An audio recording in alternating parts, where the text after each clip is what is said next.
유튜브 채널을 통해서도 저희 방송을 실시간으로 시청 또 참여하실 수 있습니다. KBS 1라디오 김성환의 시사야. 그럼 지금 시작하겠습니다.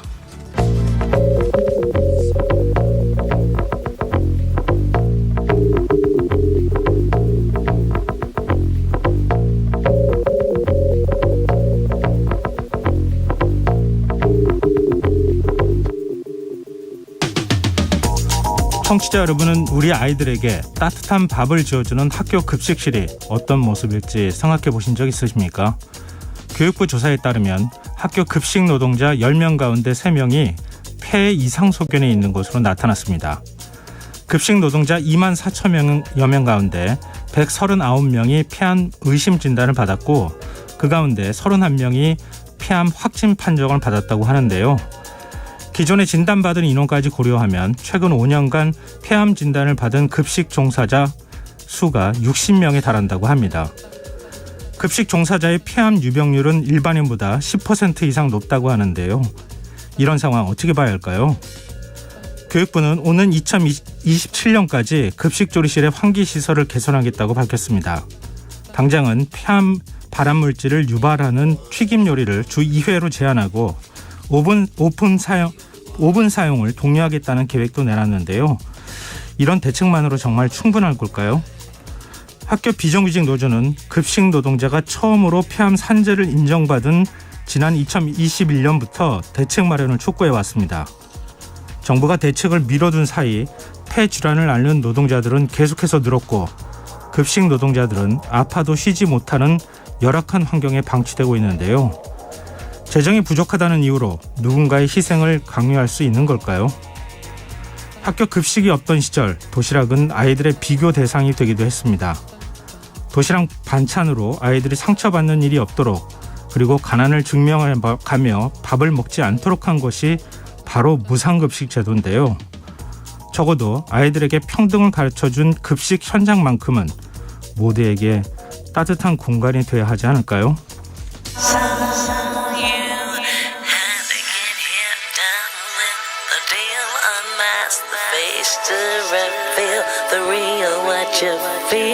You and your everyday situations, all the unnecessary complications. 오늘 밤 당신 안의 꿈틀거리는 지식 충전 본능이 깨어납니다. 여러분의 자유탐구 영역 김성환의 시사야.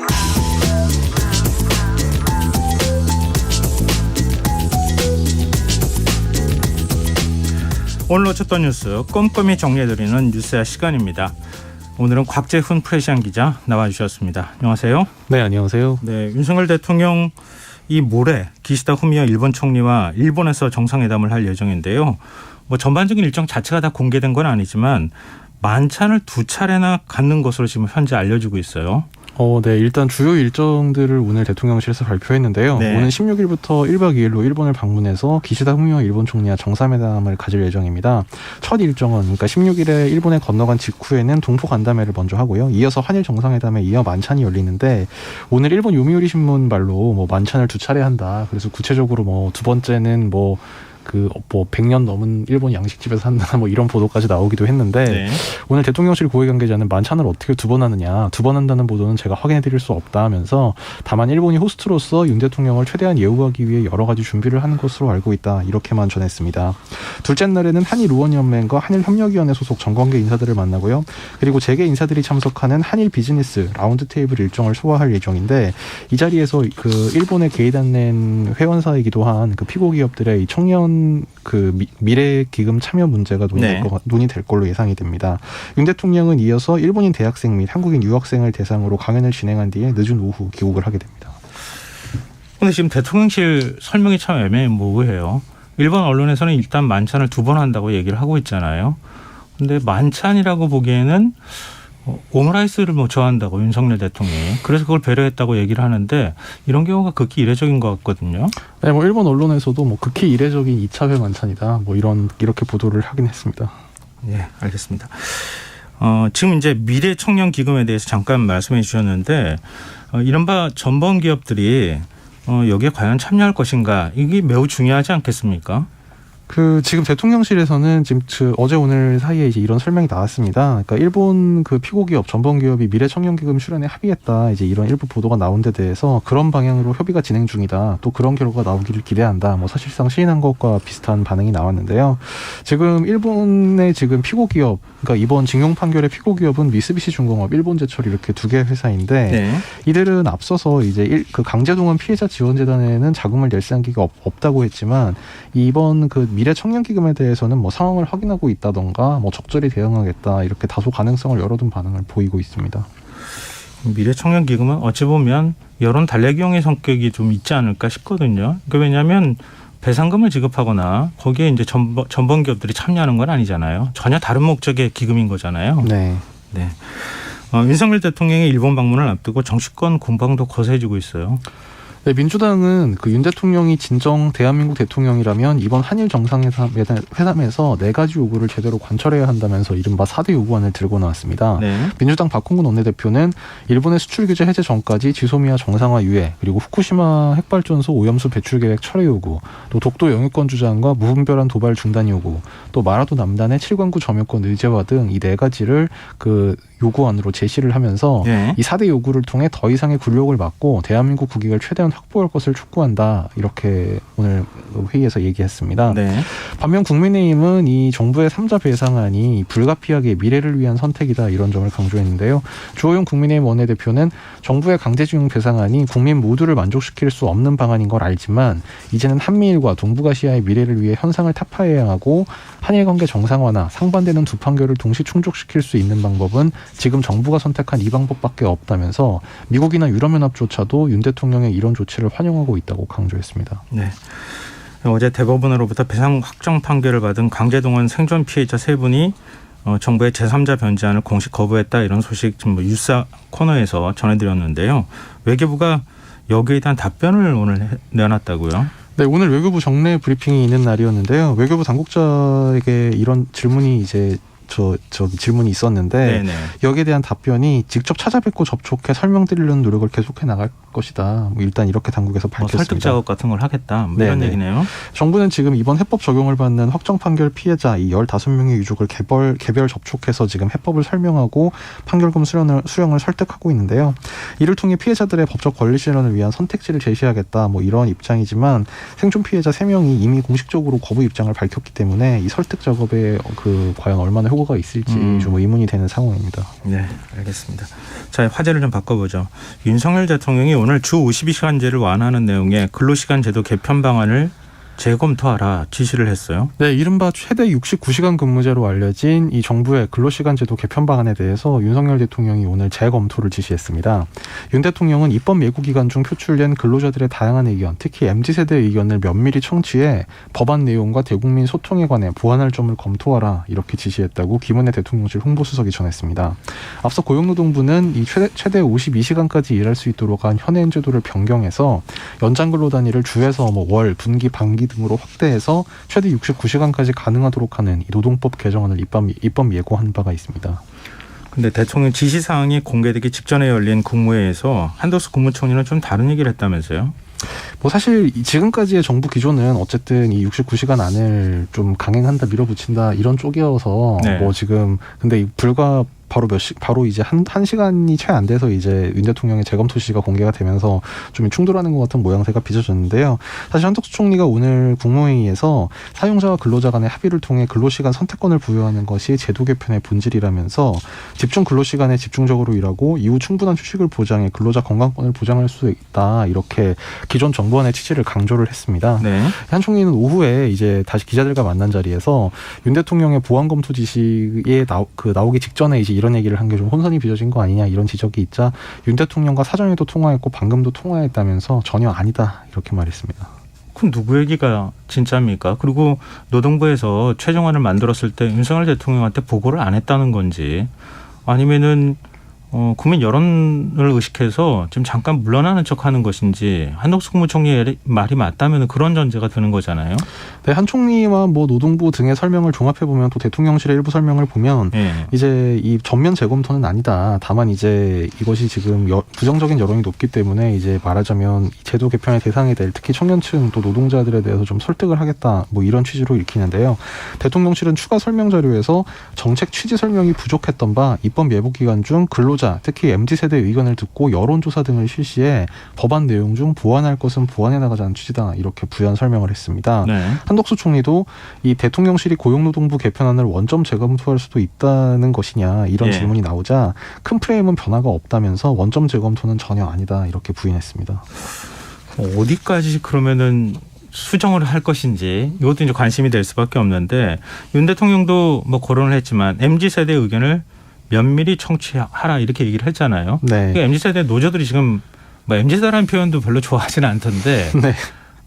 일단 반대 의견을 공식적으로 밝힌 거잖아요. 예, 맞습니다. 특히 지금 아까 대통령실 그 추가 설명 자료에서 보면 여론조사 등을 실시하라 뭐 이런 구체적인 지시도 있었기 때문에 아마 조만간 그런 여론조사도 시행이 될 것 같고요. 국민의힘, 그러니까 여당에서도 지금 국회 환경노동위원회 소속 위원들이 오는 16일 국회에서 이른바 MZ세대 노조라고 불리는 새로 고침 노동자 협의회와 전문가 등이 참석한 가운데 토론회를 열고 의견을 청취할 예정입니다. 이것도 설득 작업의 일환일 수 있겠네요. 예, 뭐 정부의 설명을 종합해 보면 그렇게 될 것 같습니다. 네. 이재명 민주당 대표는 오히려 주 4.5일제 도입을 추진해야 한다 이런 주장을 내놨다고요. 네, 사실 민주당은 이제 기존 정부안에 대해서 그 반대 입장을 명확히 해왔는데요. 네. 오늘 이재명 민주당 대표는 이 경기 판교에서 열린 이 IT 노동자 간담회에서 법률 개정은 어떤 경우라도 확실히 맞는다. 이건 확실히 책임지겠다. 이렇게 공언하기도 했습니다. 네. 이 대표는 간담회에서 이 법 개정이 필요한 영역인 노동시간 연장, 69시간 도입을 허용하지 않을 것이다. 이렇게 말하면서 이같이 강조했는데요. 다만 이날 간담회 중에 윤 대통령의 재검토 지시 소식이 전해지자 다행스럽게 생각한다. 다만 처음부터 하지 말라고 했으면 좋았을 텐데 이렇게 덧붙이기도 했습니다. 이 대표는 나아가서 윤석열 정부의 노조 때리기를 겨냥해 노조는 정말로 필요하다. 노조 결성률이 높지 않아서 우리나라 상황이 심각하다. 이렇게 지적하고 네. 민주당은 국민 대다수 삶이 악화되지 않게 장기적으로는 대선에서 주 4.5일제 도입을 추진하는 계획을 수립해 워라밸이 가능한 사회를 만들겠다고 말했습니다. 네, 우리가 주 69시간 이렇게 표현을 했지만 노동계에서는 일종의 이제 이번에 노동 시간 개편안이라는 것 자체가 집중 근로가 가능하도록 하겠다는 거잖아요. 네. 그런 면에서 80.5시간, 90.5시간도 이렇게 가능하다 이렇게 설명하고 있어서 69시간이라고 우리가 표현을 하면 잘못됐다 이렇게 얘기할 것도 같아요. 어찌됐든 아주 짧은 시간 안에 노동 시간이 길어지는 것만은 사실인데 앞으로 대통령실과 고용노동부가 어떤 상황 변화가 있을지 좀 지켜보도록 하죠. 화제를 좀 바꿔보겠습니다. 한미연합연습이 이틀째 진행되고 있는 가운데 북한이 또다시 탄도미사일을 발사했어요. 네, 북한이 오늘 동해상으로 탄도미사일을 발사했다고 우리 합동참모본부가 밝혔습니다. 네. 합참에 따르면 군은 오늘 오전 7시 41분께부터 51분께까지 황해남도 장현이 일대에서 동해상으로 발사된 단거리 탄도미사일 2발을 포착했는데요. 그러니까 서해안 최남단 쪽에서 반대쪽 동해 쪽으로 이제 미사일을 쏜 겁니다. 특히 장현은 지금까지 탄도미사일을 발사한 적이 없던 것으로 파악되고 있는데요. 이 미사일은 약 620km를 비행해서 동해상에 탄착했고 지금 세부 재원은 한미 정보당국에서 추가 분석을 하고 있는 중인 것으로 알려졌는데 뭐 현재로서는 KN-23 이른바 북한판 이스칸데르 개량형으로 추정이 되고 있습니다. 그런데 북한이 미사일을 발사한 전후로 미국의 최신 정찰기들이 동해와 서해 상공에 전개가 됐다고요? 네, 지금 한미연합연습이 진행 중인데 아마 그 일환인 것으로 알려지고 있는데요. 네. 오늘 오전 7시에서 8시께 이제 미 공군 소속 정찰기인 RC-135S 이 코브라불이 동해에 출동을 했습니다. 이어서 미 공군의 RC-135U 컨베센트 정찰기도 남한을 동서와 남북으로 가로질러서 그 상공에서 장시간 비행하면서 오후까지 감시 활동을 폈는데요. 이 정찰기들은 적 레이더 전파를 잡아낸 뒤에 적의 방공망을 분석하고 또 미사일 기지에서 발신하는 전자파를 수집하는 임무도 이제 수행하는 그런 기종으로 알려졌습니다. 그래서 이거는 북한의 추가 도발 동향 감시뿐 아니라 이 대륙간 탄도 미사일, 그러니까 ICBM 등 전략 도발 움직임까지 감시하려는 의도로 풀이가 되고 있습니다. 네. 지금 여러 가지 시나리오가 있지만 북한이 도발할 때 ICBM을 정상각도로 발사하는 것 이것도 지금 거론되고 있어서 좀 상황을 이것도 좀 지켜봐야 될 것 같습니다. 그런가 하면 한미연합연습에 대해서 중국 외교부가 엄중 우려한다 이런 입장을 밝혔어요. 네, 중국 외교부는 한미 군사훈련 자유해방패 연합연습에 대해서 엄중 우려를 표명했습니다. 중국 외교부 왕원빈 대변인은 오늘 정례 브리핑에서 한반도 정세가 매우 복잡하고 민감하기 때문에 관련 당사자는 모두 자제하면서 한반도의 평화와 안정에 도움이 되는 일을 해야 한다. 그 반대의 일을 해서는 안 된다고 지적했습니다.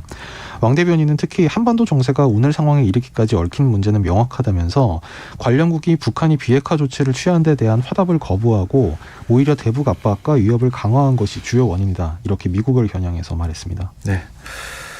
지금 여러분께서는 KBS 라디오 김성환의 시사회와 함께하고 계십니다. 계속해서 뉴스야 이어가겠습니다.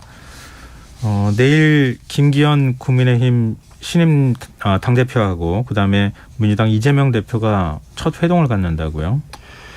네, 그렇습니다. 이 국민의힘 김기현 대표는 그 더불어민주당 이재명 대표와 내일 오전 만날 예정이라고 오늘 밝혔는데요. 네. 김 대표는 기자들과 만난 자리에서 민주당 이재명 대표에게 우리가 일을 잘하고 민생 잘 챙기는 것을 먼저 하자는 말씀을 드려야 한다면서 이 일 잘하기 경쟁, 민생 잘 챙기기 경쟁을 하자는 말씀에 따라 우리가 일 잘하고 민생 잘 챙기는 것을 먼저 하자 이라는 취지로 이야기를 했습니다. 네. 앞서 이재명 대표도 이 김기현 대표 당선 바로 다음 날 그 SNS에 쓴 글에서 저와 민주당은 민생 문제 해결을 위해 협력할 것은 확실히 협력하겠다면서 잘하기 경쟁으로 위기에 처한 국민 삶을 구하는 데 머리를 맞대자고 제안했습니다. 네. 민주당이 내년 총선 공천 제도를 정비할 태스크포스를 출범시켰는데 비명계 의원들이 대거 배치가 됐어요. 이거 어떻게 봐야 됩니까?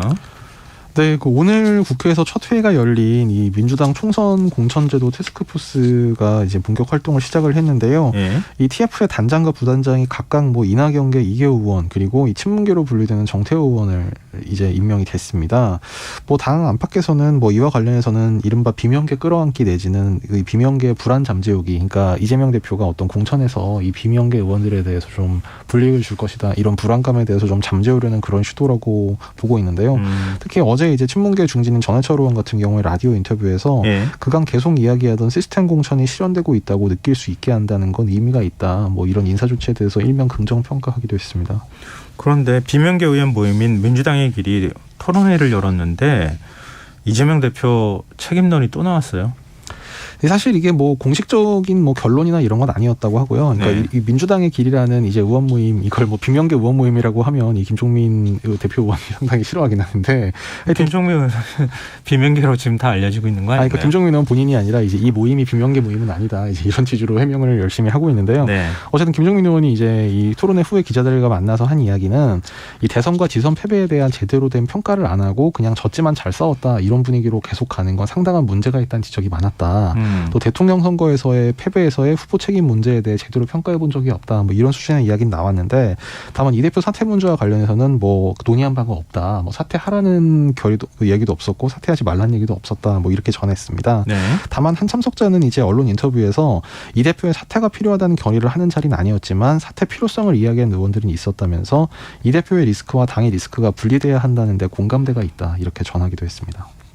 김종민 의원은 뭐 사퇴는 논의한 바가 없다 이렇게 얘기하면서 개별 의원들끼리는 얘기했다는 거 인정을 했던데요. 네네, 뭐 개별 의원끼리 얘기한 것이다. 다만 이게 오늘 모임의 결론은 아니었다. 뭐 이제 그런 이야기했습니다. 당내 반발을 의식하고 있는 거 아닌가 싶기도 하네요.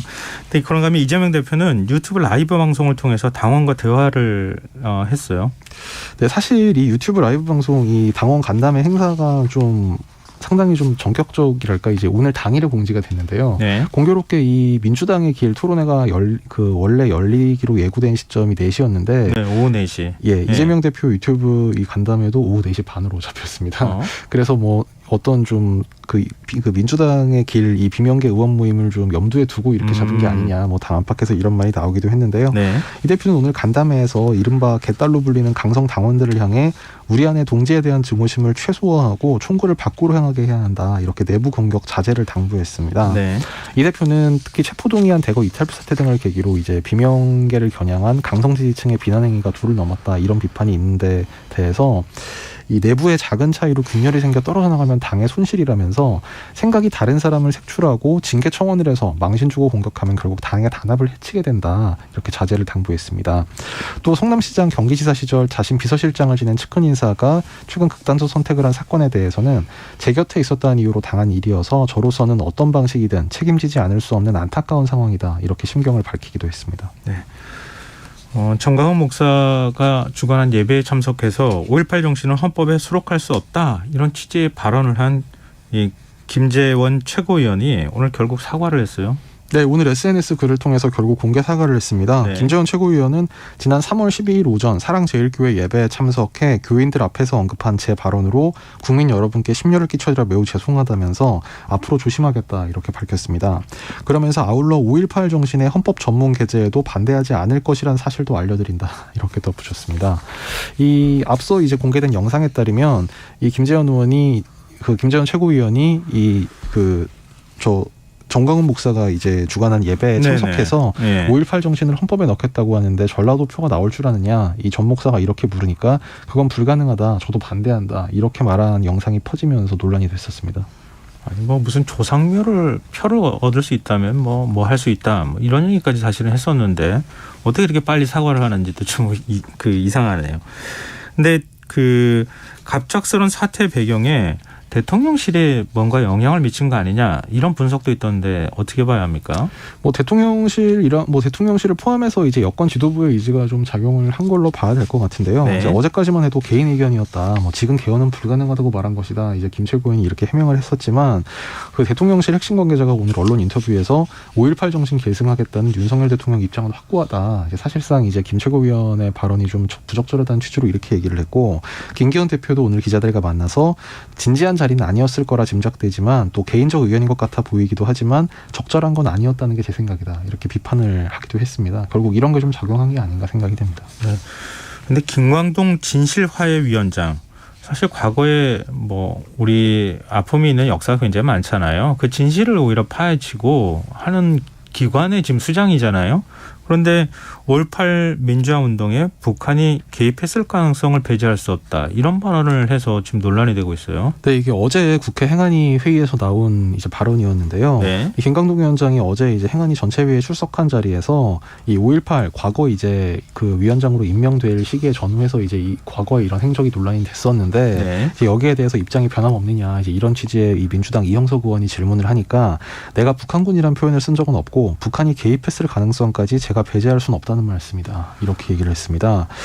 그래서 김 위원장은 이 의원이 북한이 광주 민주화 운동을 본인들의 의도대로 개입하고자 했을 가능성이 있다. 이렇게 말하지 않았느냐고 묻자 그렇게 말한 적이 있다. 이렇게 시인하면서 이렇게 이야기를 했습니다.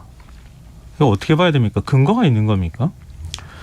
그러니까 북한이 5.18 민주화 운동에 개입했다고 하는 정황이나 증거가 있습니까?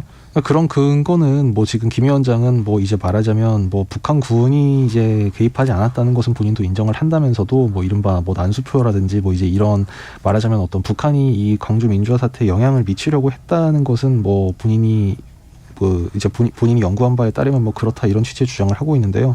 별다른 근거 자료는 제시를 한 바가 없고 또 지금까지 밝혀진 사실들과 좀 상당히 차이가 있어서 지금 상당히 논란이 예상이 되고 있습니다. 5.18 진상규명조사위원회가 사실이 아니라고 이미 결론 난 사안이다. 이렇게 이제 반박하는 입장을 내기도 했는데요. 과거 북한군이 5.18 민주화 운동에 개입했다. 이거 사람들 얼굴 비교해가면서 했던 주장이 있었잖아요. 그거하고 뭐가 다른가 잘 모르겠네요. 자, 오늘 뉴스야 여기까지 하겠습니다. 지금까지 곽지연 프레시안 기자였습니다. 고맙습니다. 감사합니다.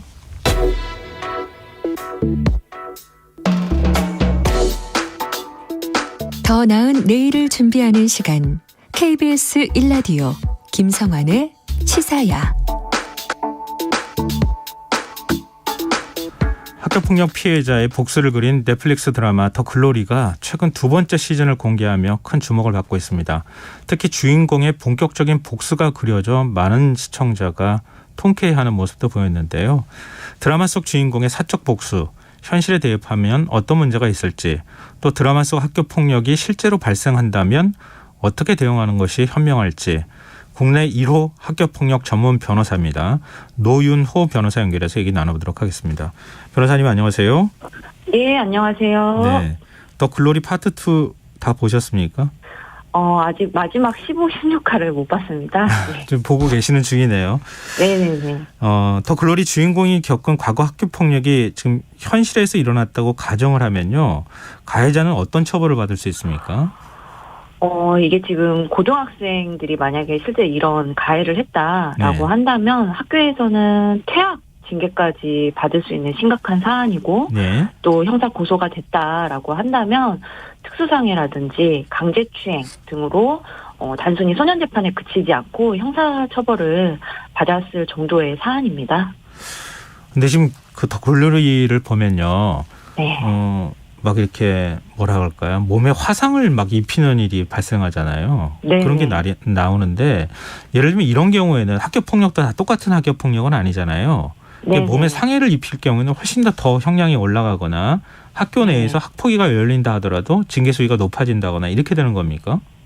네, 그렇습니다. 이거를 뭐 법적인 이제 용어로 하자면 예. 특수상해라고 해서 예. 위험한 물건을 사용해서 상해를 입혔다라는 건데 사실 굉장히 이제 심각한 수준의 이제 학교폭력 사안이기 때문에 말씀드린 것처럼 단순히 뭐 출석 정지나 전학에 그치지 않고 정말 태아까지도 받을 수 있는 그런 사안이라고 볼 수가 있겠죠. 네. 네. 이 더글로리를 보면 주인공이 사촉복수를 하는 게 보이잖아요. 네. 물론 이제 증거를 안 남기는 방식으로 복수를 하더라고요. 근데 네. 그렇다 하더라도 사촉복수를 했다고 한다면 당연히 법적 처벌을 받게 되는 거죠. 네, 그 주인공 문동은도 이제 그런 대사가 있어요. 본인이 합법적으로만 하지는 않을 거다 이렇게 이야기를 하는데, 예. 이제 거기서 그려지는 모습들을 보면 미행을 하는 거는 이제 스토킹 처벌법 위반이 될 수가 있고, 예. 또 가해자 중에 혜정이라는 가해자의 휴대폰을 이렇게 훔치는 모습도 나오는데 이거는 절도죄에 해당이 됩니다. 그리고 휴대폰 비밀번호를 알아내서 휴대폰 속에 정보를 캐내는 것, 이거는 또 정보통신망법 위반이 되고, 협박해서 돈을 받는 거는 공갈죄, 그리고 마약을 이렇게 제공을 하는 부분도 뭐 마약법 위반이 되는 거죠. 너무 처벌이 많은데요. 드라마에서는 오히려 좀 네. 통쾌함 같은 게 느껴지는데 실제 현실에서는 뭐 맞지 않는다 이런 얘기가 될 것 같은데요. 예를 들면 뭐 드라마를 기준으로 해서 또 여쭤볼 수밖에 없는데요. 가해자들끼리 서로 증오하고 서로 가해자들끼리 다 같은 어찌 보면 한 편이라고 볼 수 있는데 이런 사람들끼리 분열을 일으키게 만들고 서로 간에 뭐 예를 들면 살인까지 저지르는 이런 일이 있었잖아요. 네. 이런 경우가 만약에 현실에서 있다면 어떻게 되는 겁니까? 일종의 조정을 했다고도 볼 수 있을 것 같은데. 이제 어떻게 보면 이제 가해자들이 서로 이제 못 믿고 뭐 분열을 일으켜서 서로에게 가해를 일으키는 뭐 그런 상황으로 이제 그려졌는데 네. 현실에서는 사실 이런 게 이제 실제 발생하기에는 어렵다고 봐야 되겠죠. 그런데 실제 이제 피해 학생 측에서 가해 학생 측에 사적인 복수를 하는 경우도 있습니다. 하지만 드라마와는 다르게 조금만 범법 행위를 하더라도 바로 뭐 형사 고소가 되거나 처벌이 되기 때문에 이런 부분에서는 드라마와 현실은 엄연히 다르다라는 걸 말씀드리겠습니다. 근데 피해자 측이 사적 복수를 하는 경우도 있다고 말씀하셨는데 어떤 형태로 복수를 합니까? 뭐 어머니께서 그 교실에 찾아와가지고 뭐 네가 가해자냐면서 학생들 앞에서 막 고래고래 소리를 지르고 따지는 경우도 있었고 더 나아가서는 실제 이제 딸이 따돌림을 당했다고 조폭 지인들을 동원을 한 거예요, 아버지가. 그래서 문신한 조직원들이 학교에 찾아가서 가해자들을 불러내가지고 무릎 꿇리고 사과시킨 그런 사안이 있었습니다. 근데 이거는 협박죄와 공무집행 방해죄가 적용이 돼서 아버지가 실제 징역 1년의 실형을 선고받고 교도소 생활을 해야 했던 그런 사안도 있었습니다. 근데 자신의 자녀가 학폭의 피해자다라고 하면은 사실 학부모 입장에서 굉장히 화가 날 수 있잖아요. 학교 찾아가서 뭐 교실에서 누구냐 그러면서 뭐 예를 들면은 굉장히 격한 분노를 표시하거나 아니면은 일부 욕설을 한다거나 뭐 이런 경우도 사실 법적으로 일종의 가해로 볼 수 있습니까? 네, 그렇습니다. 그 말씀하신 것처럼 이제 감정이 격해져서 폭력을 행사하게 된다라고 하면 이거는 어른이 이제 아이를 가해하는 경우가 돼버려서 오히려 뭐 피해 학생인 자녀가 어떤 피해를 입었는지 이 사건은 흐려져 버리고 어른이 아이를 가해한 요 사건의 가피해자가 이제 뒤바뀌어져 버리는 거죠. 그래서 자녀가 제대로 보호받지도 못할 뿐더러 심지어 그 피해 학생 부모가 학교폭력으로 신고를 당하거나 심지어는 아동학대로 신고가 돼서 뭐 처벌까지 받는 그런 사례들도 있기 때문에 저는 학부모님들께 절대 가해 학생을 만나려 하지 마시라 이렇게 말씀을 드리고 있습니다. 그렇다면 학교 폭력이 발생했을 때 피해자 입장에서 어떻게 대응하는 게 현명합니까? 정말 사적 복수는 드라마에서의 이야기일 뿐이고 자칫 이제 본인도 가해자가 될 수 있기 때문에 제도권 내에서 학교폭력 신고를 해서 사건을 공론화하고 그래서 이에 따라서 피해 학생은 보호 조치를 받고 가해 학생이 징계나 형사처벌을 받게 하는 것이 최선이다라고 말씀드리겠습니다.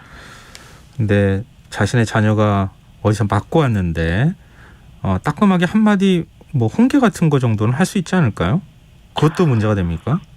물론 그 아동 학대에 해당되지 않는다고 인정되는 사례들이 많은데 일반 부모님들 입장에서는 전문가가 아니기 때문에 자신의 행동이 이게 범죄나 아동 학대가 될 수 있는지 안 되는지 판단이 이제 어려운 경우가 대부분입니다. 실제로 피해 학생 어머니가 이제 학교폭력 사실을 확인하겠다. 내가 가해 학생에게 직접 진술을 듣겠다라고 해서 반복적으로 가해 학생에게 접근을 했다가 아동학대죄로 벌금 500만 원 형이 내려진 경우도 있었고 또 등하굣길에 가해 학생의 그 가해하는 모습을 증거로 잡겠다고 사진 촬영을 했다가 이것도 마찬가지로 아동학대로 벌금형을 받은 사례도 있습니다. 그래서 이게 그래 내가 우리 자녀 위해서 벌금형 받더라도 이렇게 해야겠다라고 생각하실 수도 있지만 부모님들 입장에서는 경찰 조사에서부터 검찰을 거쳐서 형사재판까지 받게 된다라고 하면 정말 일상생활에 정신적으로 피폐해질 정도로 부모님들이 많이 힘들어하시거든요. 그래서 그런 점에서 단순 벌금형에 그치는 거는 아니다 하는 부분을 말씀드리고 싶습니다. 근데 지금 학폭의 가해자가 돌연 이제 피해자로 위치가 바뀌는 거잖아요. 만약에 그렇게 해가지고 고소를 해서 재판으로 가게 되면 그래도 판사 입장에서 정상 참작 같은 거 좀 할 수 있을 것 같은데 전혀 그렇지가 않습니까?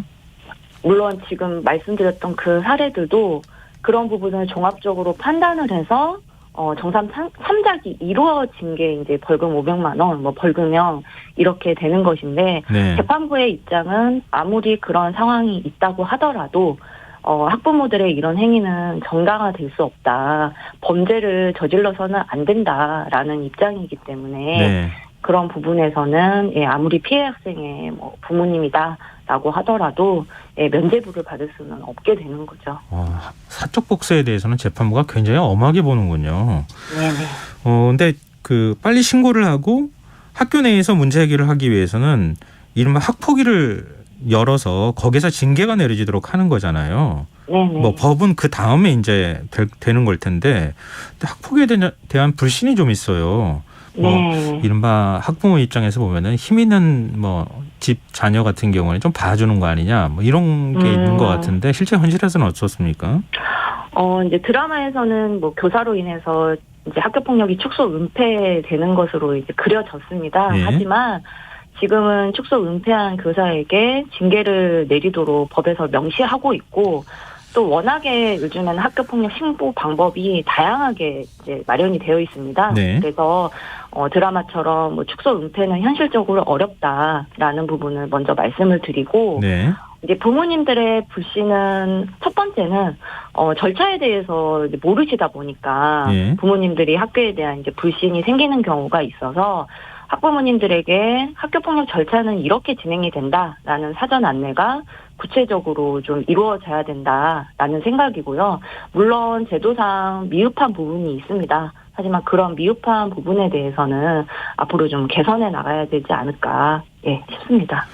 근데 정순신 변호사 자녀 사례 같은 걸 보면 학폭위가 개최가 돼서 일종의 전학 조치나 이런 것들이 내려졌는데 그게 생기부에 기록도 안 되고 그리고 검사라서 힘이 셌는지는 모르겠지만 재판으로 계속 끌고 가면서 기록도 남지 못하게 하는 전학도 안 가는 이런 일들이 벌어지잖아요. 나중에서야 법원에 대법원까지 판결이 있고 난 다음에 이제 전학이 이루어지는데 이 부분에 대해서 어떻게 보세요?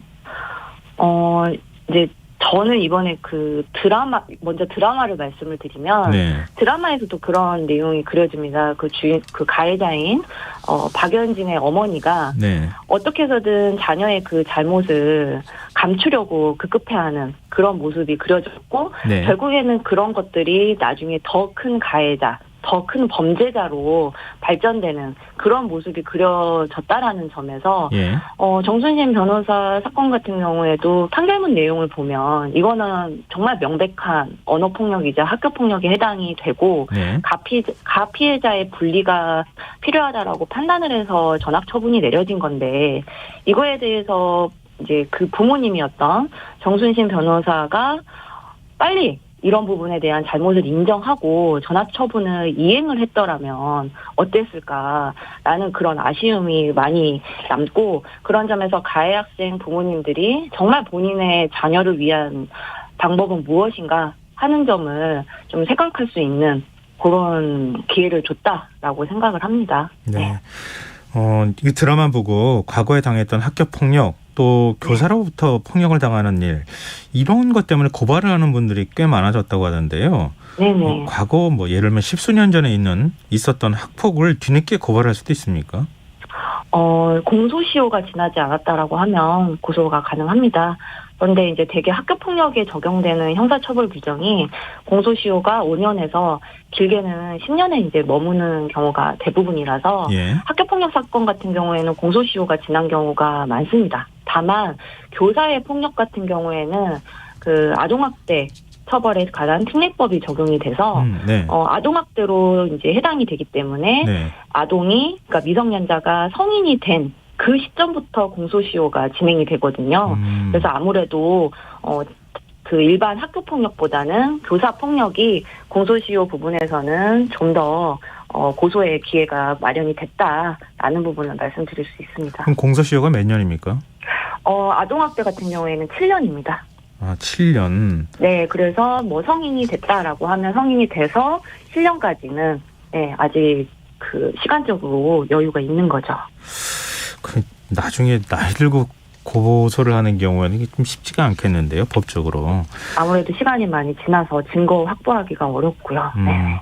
끝으로요, 학교폭력 문제가 근절되려면 어떤 노력들이 필요하다고 보시는지요? 지금 학교폭력 예방에 대해서는 다수의 그 목격 학생들의 역할이 중요합니다. 네. 그런데 목격 학생들에 대한 교육이 없다시피 하니까 학생들에게 가해 학생을 이렇게 지적하고 말리고 민망한 분위기를 만든다면 충분히 학교폭력은 예방될 수가 있거든요. 네. 그래서 학생들에게 서로에게 방어자, 감시자가 되어주고 얼마든지 굳이 용기 내지 않아도 학교폭력 신고를 할 수 있는 그런 분위기 형성이 중요하다라고 생각합니다. 네, 알겠습니다. 오늘 말씀 여기까지 듣겠습니다. 고맙습니다. 네, 감사합니다. 지금까지 노윤호 변호사였습니다.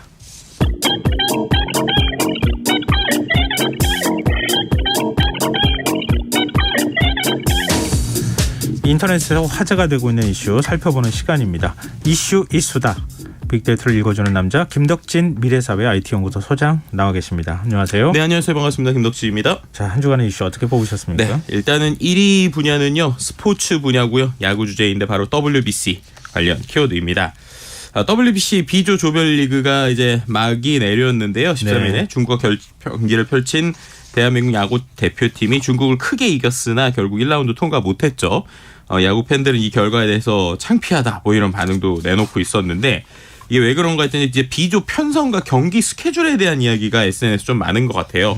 왜냐하면은 떨어질 수도 있고 그럴 수도 있지만 어쨌든 지금 8강 그러니까 8강에 충분히 들어갈 수 있는 이제 과거 조 배정이었다라는 거죠. 조별리그에서. 네. 총 4개 조 이제 20팀이 참여했는데 4개 조에서 우리가 속해 있던 B조가 일본, 대한민국, 호주, 중국, 체코였는데 메이저리그 소속 선수가 일본 4명, 한국 2명, 호주 1명뿐이 되지 않았고 네. 나머지 팀은 메이저리거도 1명도 없었다는 거죠. 그러니까 예를 들면 D조, C조 같은 경우에는 도미니카 공화국, 미국, 베네수엘라 이런 데는 거의 팀당 전업 야구 선수이자 메이저리그인 선수들이 20-30명 있는 이런 그 조들인데 그런 조에 비하면은 훨씬 더 올라가기 쉬웠던 상황이었고 그리고 또 이제 어떻게 보면 일정에서도 이제 B조 내에서 다른 팀들은 뭐 3일 연속 혹은 4일 연속 경기들이 많았거든요. 근데 네. 우리나라는 이틀 경기하고 하루 쉬고 이틀 경기했기 때문에 체력적으로도 유리했었는데 네. 이런 상황에서 이제 1라운드 패배를 당한 것에 대해서 많은 사람들이 좀 비난의 목소리를 높이고 있었고요. 특히나 이제 마지막 경기가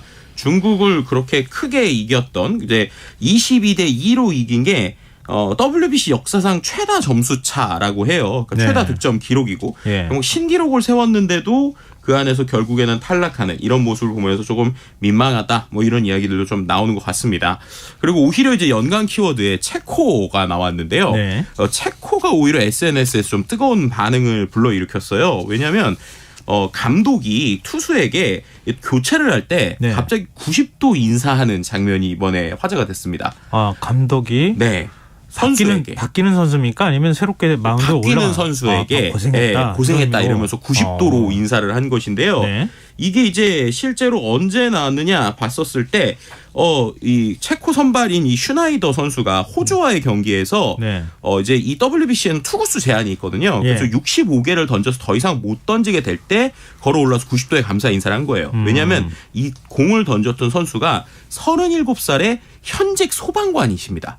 네, 그런데 이제 소방관임에도 불구하고 우리나라 이겼던 호주와의 6회까지 예. 아주 이제 잘 막아냈거든요. 그러다 보니까는 감사의 인사를 이제 한 것이죠. 단 한 점만 내주면서 이렇게 했었고 만약에 제한 규정 없었다면 체코 야구의 새 역사를 쓸 수도 있던 상황이라고 하는데 이번 대회를 앞두고 이 투수 같은 경우에 뒷마당에서 틈틈이 투구 연습을 했다고 합니다. 또 이제 시간을 쪼개서 투혼을 발휘한 게 이 슈나이더 선수뿐만이 아니었는데 이번에 이 체코의 선수 대부분이 뭐 교사, 무역업, 부동산, 중개업도 본업이 따로 있었고요. 예. 야구가 좋아서 휴가를 내고 모인 선수라고 해요. 그러다 보니까 일본과의 경기에서 메이저리그 슈퍼스타죠. 오타니를 네. 3구 3진을 잡은 적이 있었는데 그래요. 이때 모두가 이제 어린아이처럼 신나는 이런 모습을 보였고 심지어 체코 투수는 마치 그 순간에 온 세상이 멈춰버리는 것 같다. 이런 식의 이제 어떻게 보면 감동의 이제 메시지도 보냈고 그래서인지 오타니 선수도 자신의 SNS에 존경이라는 글을 남겼고요.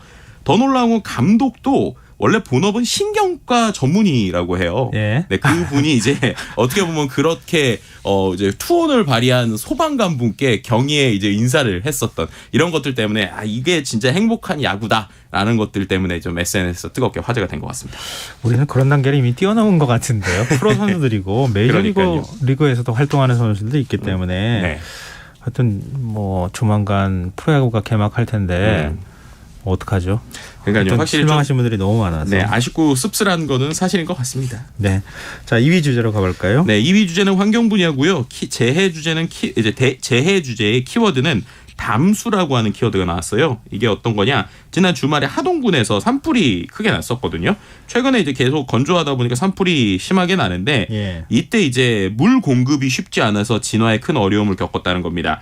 생태계 영향을 최소화하면서 산불 진화에 필요한 담수 시설 설치에 대한 이제 지적이 제기되고 있는 것인데요. 이 이제 하동군 근처에서 불이 나게 되면 섬진강까지 이제 산불 진화 헬기가 이제 날아가서 이제 물을 이제 떠와야 되는 거죠. 근데 네. 그렇게 될 때 거의 뭐 왕복 10분 거리를 마치 헬기들이 주유소에서 차량 순서 기다리듯이 공중에서 대기하는 모습까지 보였다고 하는 거예요. 네. 담수지가 없다 보니까 섬진강에서 담수를 하게 되는데 이제 이런 부분에 있어서 하동군이 2년 전에 지리산 국립공원 인근에 사방댐 3개를 만드는 계획을 검토했었다고 합니다. 네. 근데 이제 이 부분에 있어서 환경단체 그리고 주민의료의 사업 추진이 사실상 무산된 건데요. 근데 이 부분에 있어서 어쨌든 지금 어떻게 보면 담수가 필요하다라고 주장하시는 분들은 일종의 막연한 반대였다. 그렇기 때문에 이 부분에 있어서 좀 다목적 댐이 필요하다라는 이야기가 나왔습니다. 네. 그래서 이 부분에 있어서 조금 더 넓은 시각으로 이야기를 해봤으면 좋겠다는 거고요. 그래서 산림청과 이제 자치단체는 산불 대응용 담수시설 설치를 다시 검토하기로 했다. 이런 얘기를 좀 드릴 수 있을 것 같습니다. 네. 네, 그리고 이제 다음 키워드가 또 여기서 하나 나왔는데요.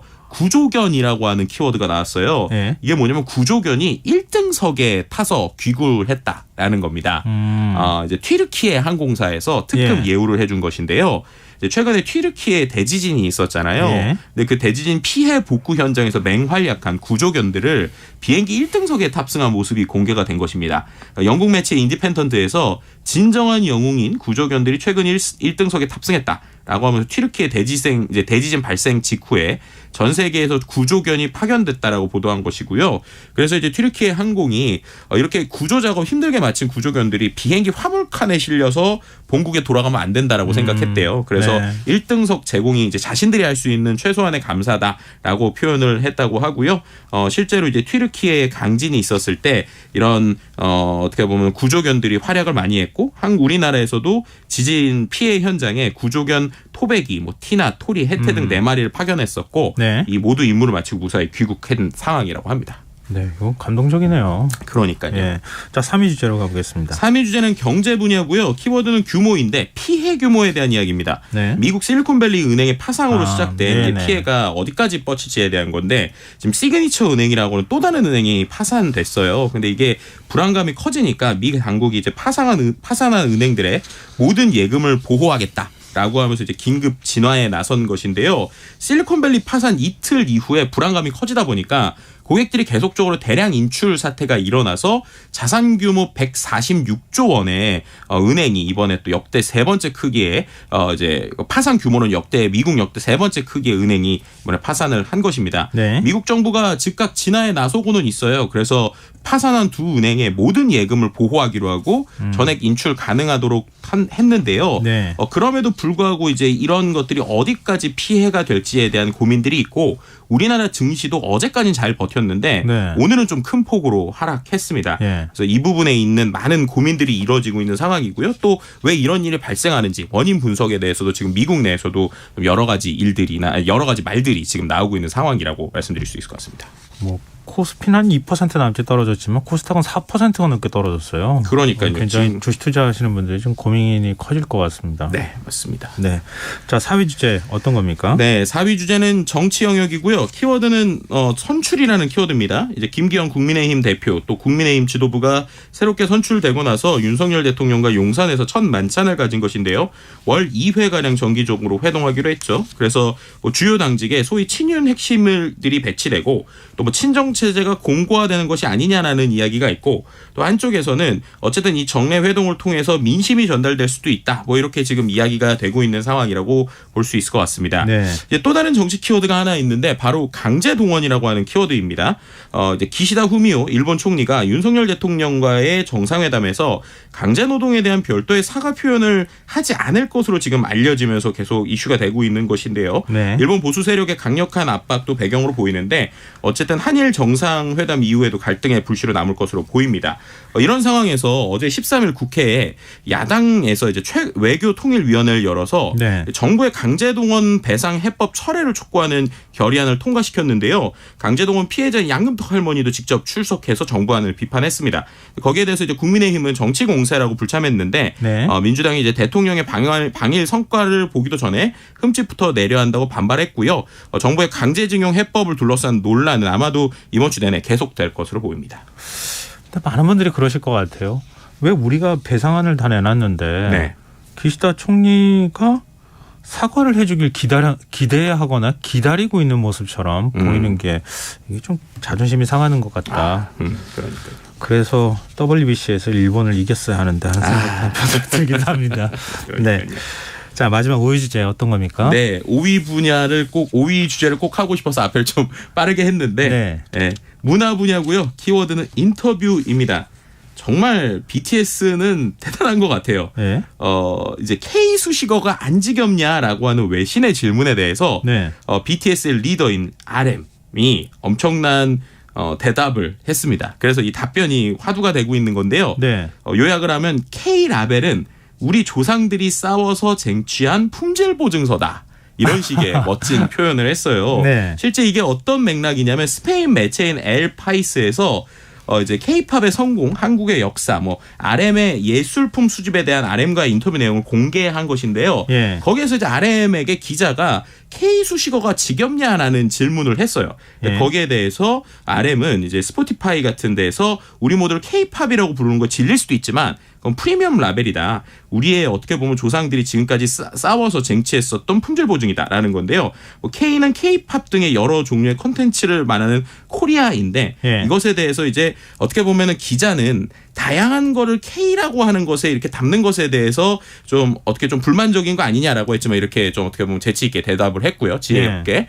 또 그것뿐만 아니라 K-팝 아이돌 시스템에 대해서 계속 비난을 하자 아니다. K-팝의 눈부신 성공이 오히려 이제 어떻게 보면은 아티스트를 비인간화한 게 아니라 그런 것들 때문에 오히려 특별한 산업으로 만들었다라는 이야기를 했고요. 그러면서 오히려 반론을 하나 제기했던 게 한국은 침략당하고 황폐해지고 둘로 나눠졌던 나라다. 70년 전만 해도 아무것도 없었고 IMF와 UN으로 도움을 받았으나 지금은 전 세계가 한국을 주목하고 있다. 그걸 어떻게 가능했을까? 자신을 향상시키기 위해서 열심히 일하고 있기 때문이다. 그래서 이런 것들은 K-팝을 매력적으로 만드는 부분이다. 이런 식의 이제 대답을 하면서 많은 사람들이 호평을 받기도 했습니다. 근데 기자가 좀 이상하네요. 그러니까요. K가 좀 지겹다고 이렇게 물어보는 건 이건 좀 아닌 것 같은데. 그래서 약간 RM이 무슨 얘기까지 했냐면 그렇게 되니까 수세기에 걸쳐서 식민지를 만들어 온 프랑스나 영국과 같은 나라에 살면서 왜 우리에게 그런 식의 질문을 하느냐라고 약간 힙합식의 또 약간 공격적인 또 답변을 해서 이것도 또 많은 사람들에게 좀 화두가 되기도 했었습니다. 그러네요. 정말 BTS 요즘 뭐 같이 활동은 안 하지만 이런 개개인들이 있기 때문에 더 사랑받고 있는 것 아닐까 이런 생각이 드네요. 자, 이슈 이스타 지금까지 김덕진 미래사회 IT연구소 소장과 함께했습니다. 고맙습니다. 네, 감사합니다. KBS 라디오 김성환의 시사야 1부 순서는 여기서 마무리하겠습니다. 전 11시 전과 2부에 다시 찾아오겠습니다.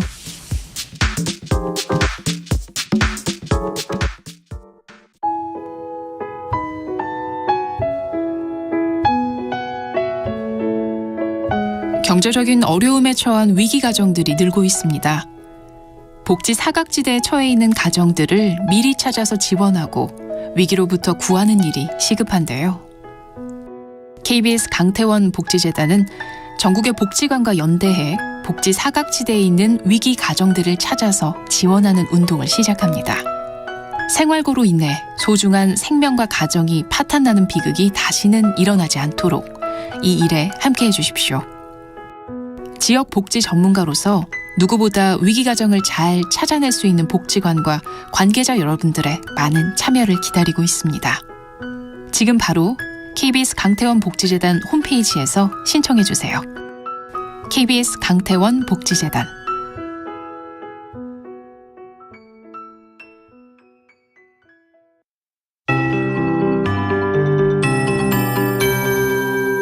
KBS 58분 날씨.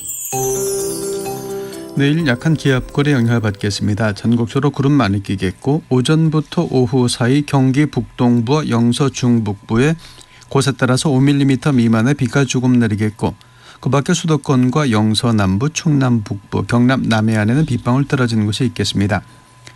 강수량이 매우 적어서 건조특보는 계속 유지될 가능성이 높습니다.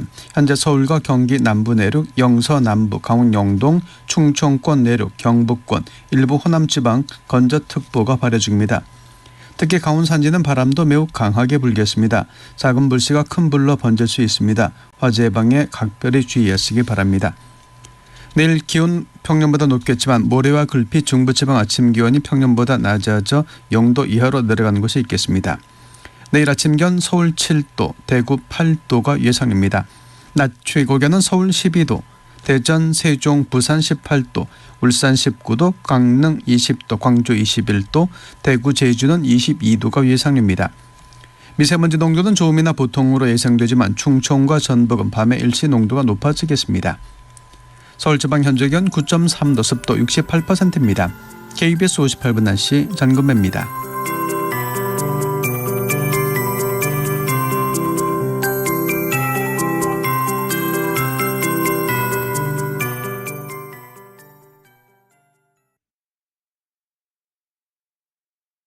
정성을 다하는 국민의 방송 KBS가 11시를 알려드립니다. AM 711kHz, FM 97.3MHz, KBS 1라디오입니다. HLKA.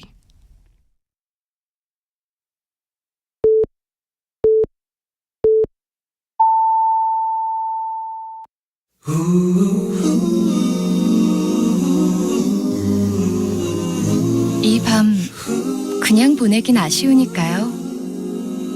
당신의 하루의 끝까지 야무지게 채워드립니다. 당신의 지식 충전소 김성환의 시사야.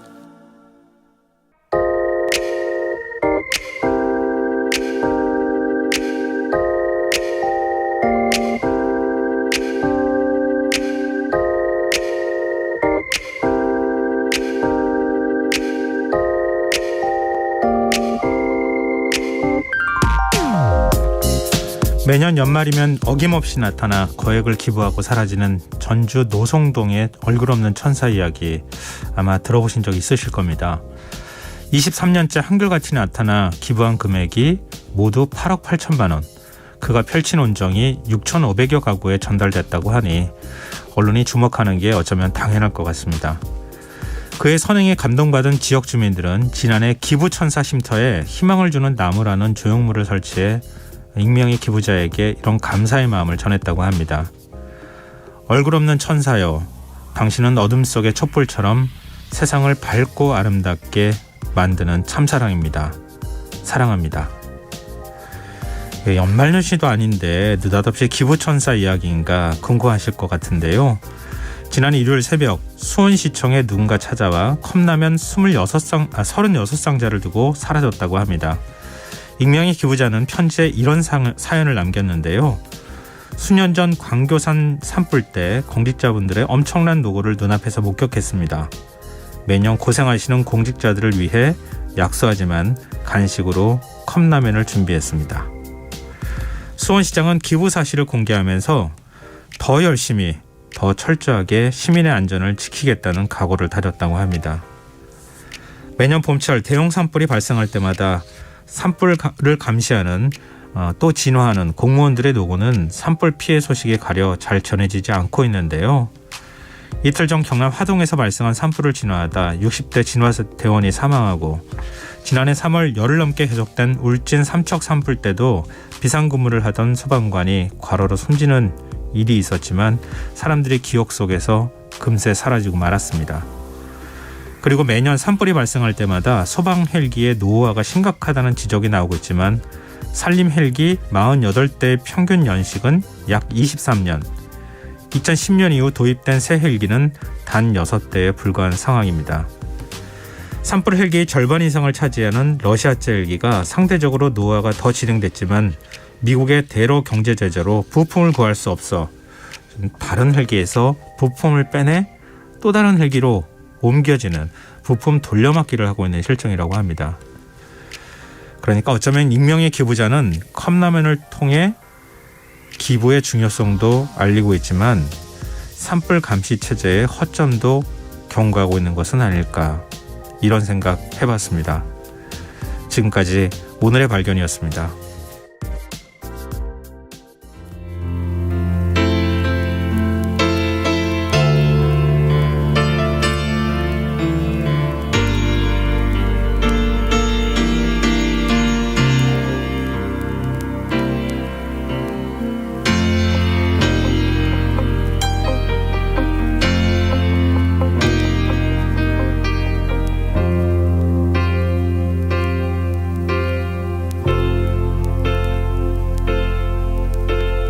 비가 내리고 음악이 흐르면 난 당신을 생각해요.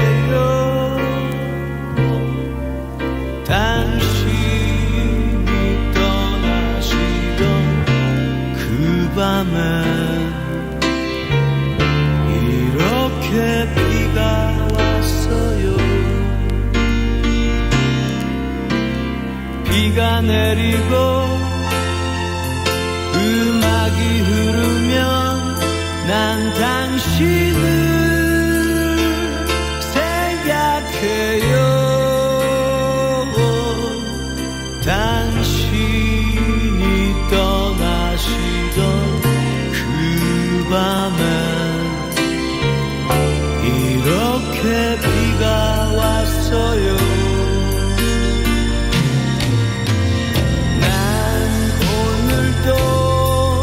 이 비를 맞으며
김현식의 비처럼 음악처럼 들으셨습니다.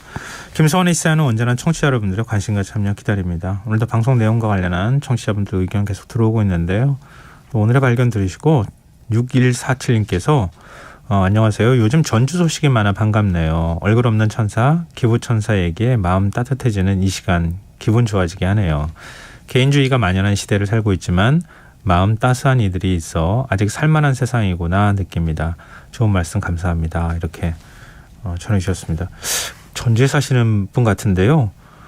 제가 오히려 참 좋으시겠습니다라고 말씀드리고 싶네요.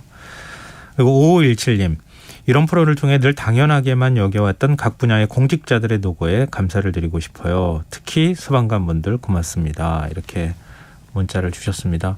이 외에도 소방관들 노고를 좀 많이 기억해 줬으면 좋겠다. 이렇게 문자를 보내시는 분들 많이 계십니다.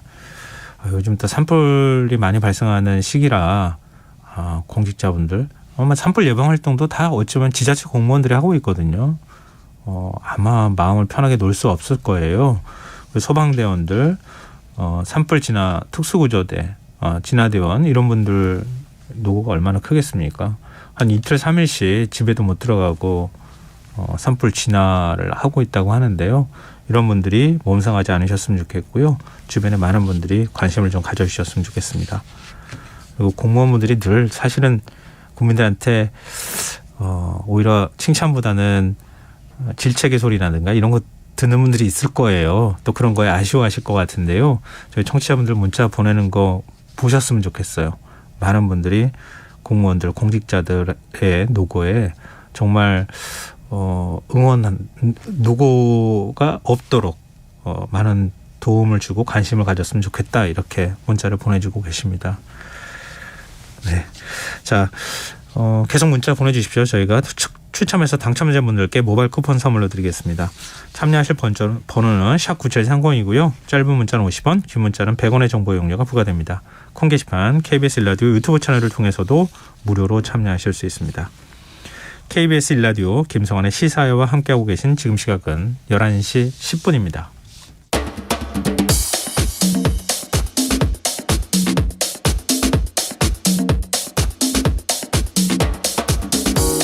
오늘 일어난 세상 곳곳의 소식들 당일 배송으로 전해드립니다. 밤참 뉴스 이현경 뉴스캐스터 나와 계십니다. 안녕하세요. 네, 안녕하세요. 네, 어제도 지금 한국타이어 대전공장에서 네. 불이 났다고 하는 소식들 저희가 쭉 전해드렸는데요. 진화 작업이 오늘까지 이어졌어요. 네, 이제 그 잔불 정리까지 마무리가 된 상태인데요. 네. 이게 잔해물을 치우고 물을 뿌려가면서 이제 잔불 정리를 했었는데 그제밤이죠. 10시 10분쯤에 한국타이어 대전공장에서 불이 났는데요. 예. 13시간 만인 어제 오전에 큰 불길을 잡았습니다. 그런데 네. 오늘도 하루 종일 불에 탄 타이어 사이에 있는 숨은 잔불을 끄는 그렇죠. 작업들이 네. 이어졌는데 이게 우선 잔해물이 굉장히 많으니까 굴착기로 그걸 치워가면서 소방대원들이 진행을 하고 있습니다. 근데 이 불이요. 그걸 다 지금 재처럼 돼 있는 부분을 다 헤집으면서 네. 거기다 물을 뿌리면서 예. 남아있는 그 불씨까지 다 지금 없애는 작업을 했다는 거죠. 그러니까 불이 꺼진 줄 알았는데 타이어를 치워보면 또 불이 올라오고 또 불이 올라오고 이래서 지금 잔불 정리가 마무리가 된 상황이고요. 지금 대전공장 전체가 가동이 중단돼 있는데 여기서 한 4만 개에서 4만 5천 개 하루에 그 정도 생산을 합니다. 네. 그러니까 우리나라 국내외에서 생산하는 전체 타이어의 20% 수준인데요. 한국타이어가. 그 타이어를 이 대전공장에서 생산을 하게 되는데 지금 재고가 한 일주일치 정도 남아있는 상황이어서 생산 재개가 늦어지게 되면 완성차 생산에도 영향을 줄 것으로 보입니다. 이제 문제는 잔불 정리를 진행을 하고 있습니다만 주변에 계신 분들이 굉장히 고초를 겪고 있는 것 같습니다. 여기가 굉장히 이제 그 화재가 크게 난 데다가 네. 주변에 탄내랑 그 분진들이 굉장히 많이 날려서 네. 주변에 계신 분들이 굉장히 어려움을 호소하고 있는 상황인데요. 우선은 지금 그 근처에 CJ 대한통운 대주 물류사업장이 존재를 하고 있는데 택배 상하 차량 분류 작업이 지금 이틀째 중단이 된 상황이고요. 신선식품 같은 경우 문제가 좀 될 수 있지 않습니까? 네. 그래서 배송이 차질을 빚을 것으로 보입니다. 게다가 대전 공장 주변의 상인하고 주민분들이 이 타이어가 타면서 발생한 유독가스가 건강에 악영향을 주지 않을까 충분히 염려할 수 있는 상황이기 때문에 지금 피해 보상을 요구하고 있는 상황인데요. 우선은 여기 주변에 뭐 장사를 하는 건 당분간 좀 어려울 것 같고요. 게다가 공장도 당분간은 가동이 중단되어 있는 상황이어서 주변 분들이 굉장히 고초를 겪고 있는데 한국 타이어 측에서 소통 창구를 통해서 주민 피해를 접수한 뒤에 민원을 해결하겠다 정도만 얘기를 하고 있는 상황입니다. 네, 어제 저희가 소식 전해드리면서 지금 불이 시작된 곳이 타이어를 성형하는 과정에서 네. 타이어의 모양을 만들고 네. 성형하고 압축하는 그렇죠. 네. 압출하는 기계에서 불이 시작됐다 이렇게 얘기가 나왔었거든요. 네. 근데 지금 어쨌든 화재 원인을 조사해야 되지 않겠어요? 다른 가능성도 혹시 있는지 모르겠네요. 우선은 합동 감식을 지금 진행을 했는데 1차 현장 감식에 착수를 했습니다. 말씀하신 것처럼 타이어 모양을 만드는 공정 과정에서 불이 시작됐다 이렇게 추정을 했었는데 네. 1공장하고 2공장이 있으니까 지금 불이 난 곳에 그 화재 원인이 밝혀지지 않으면 다른 공장도 지금 가동을 할 수가 없는 그런 상황이거든요.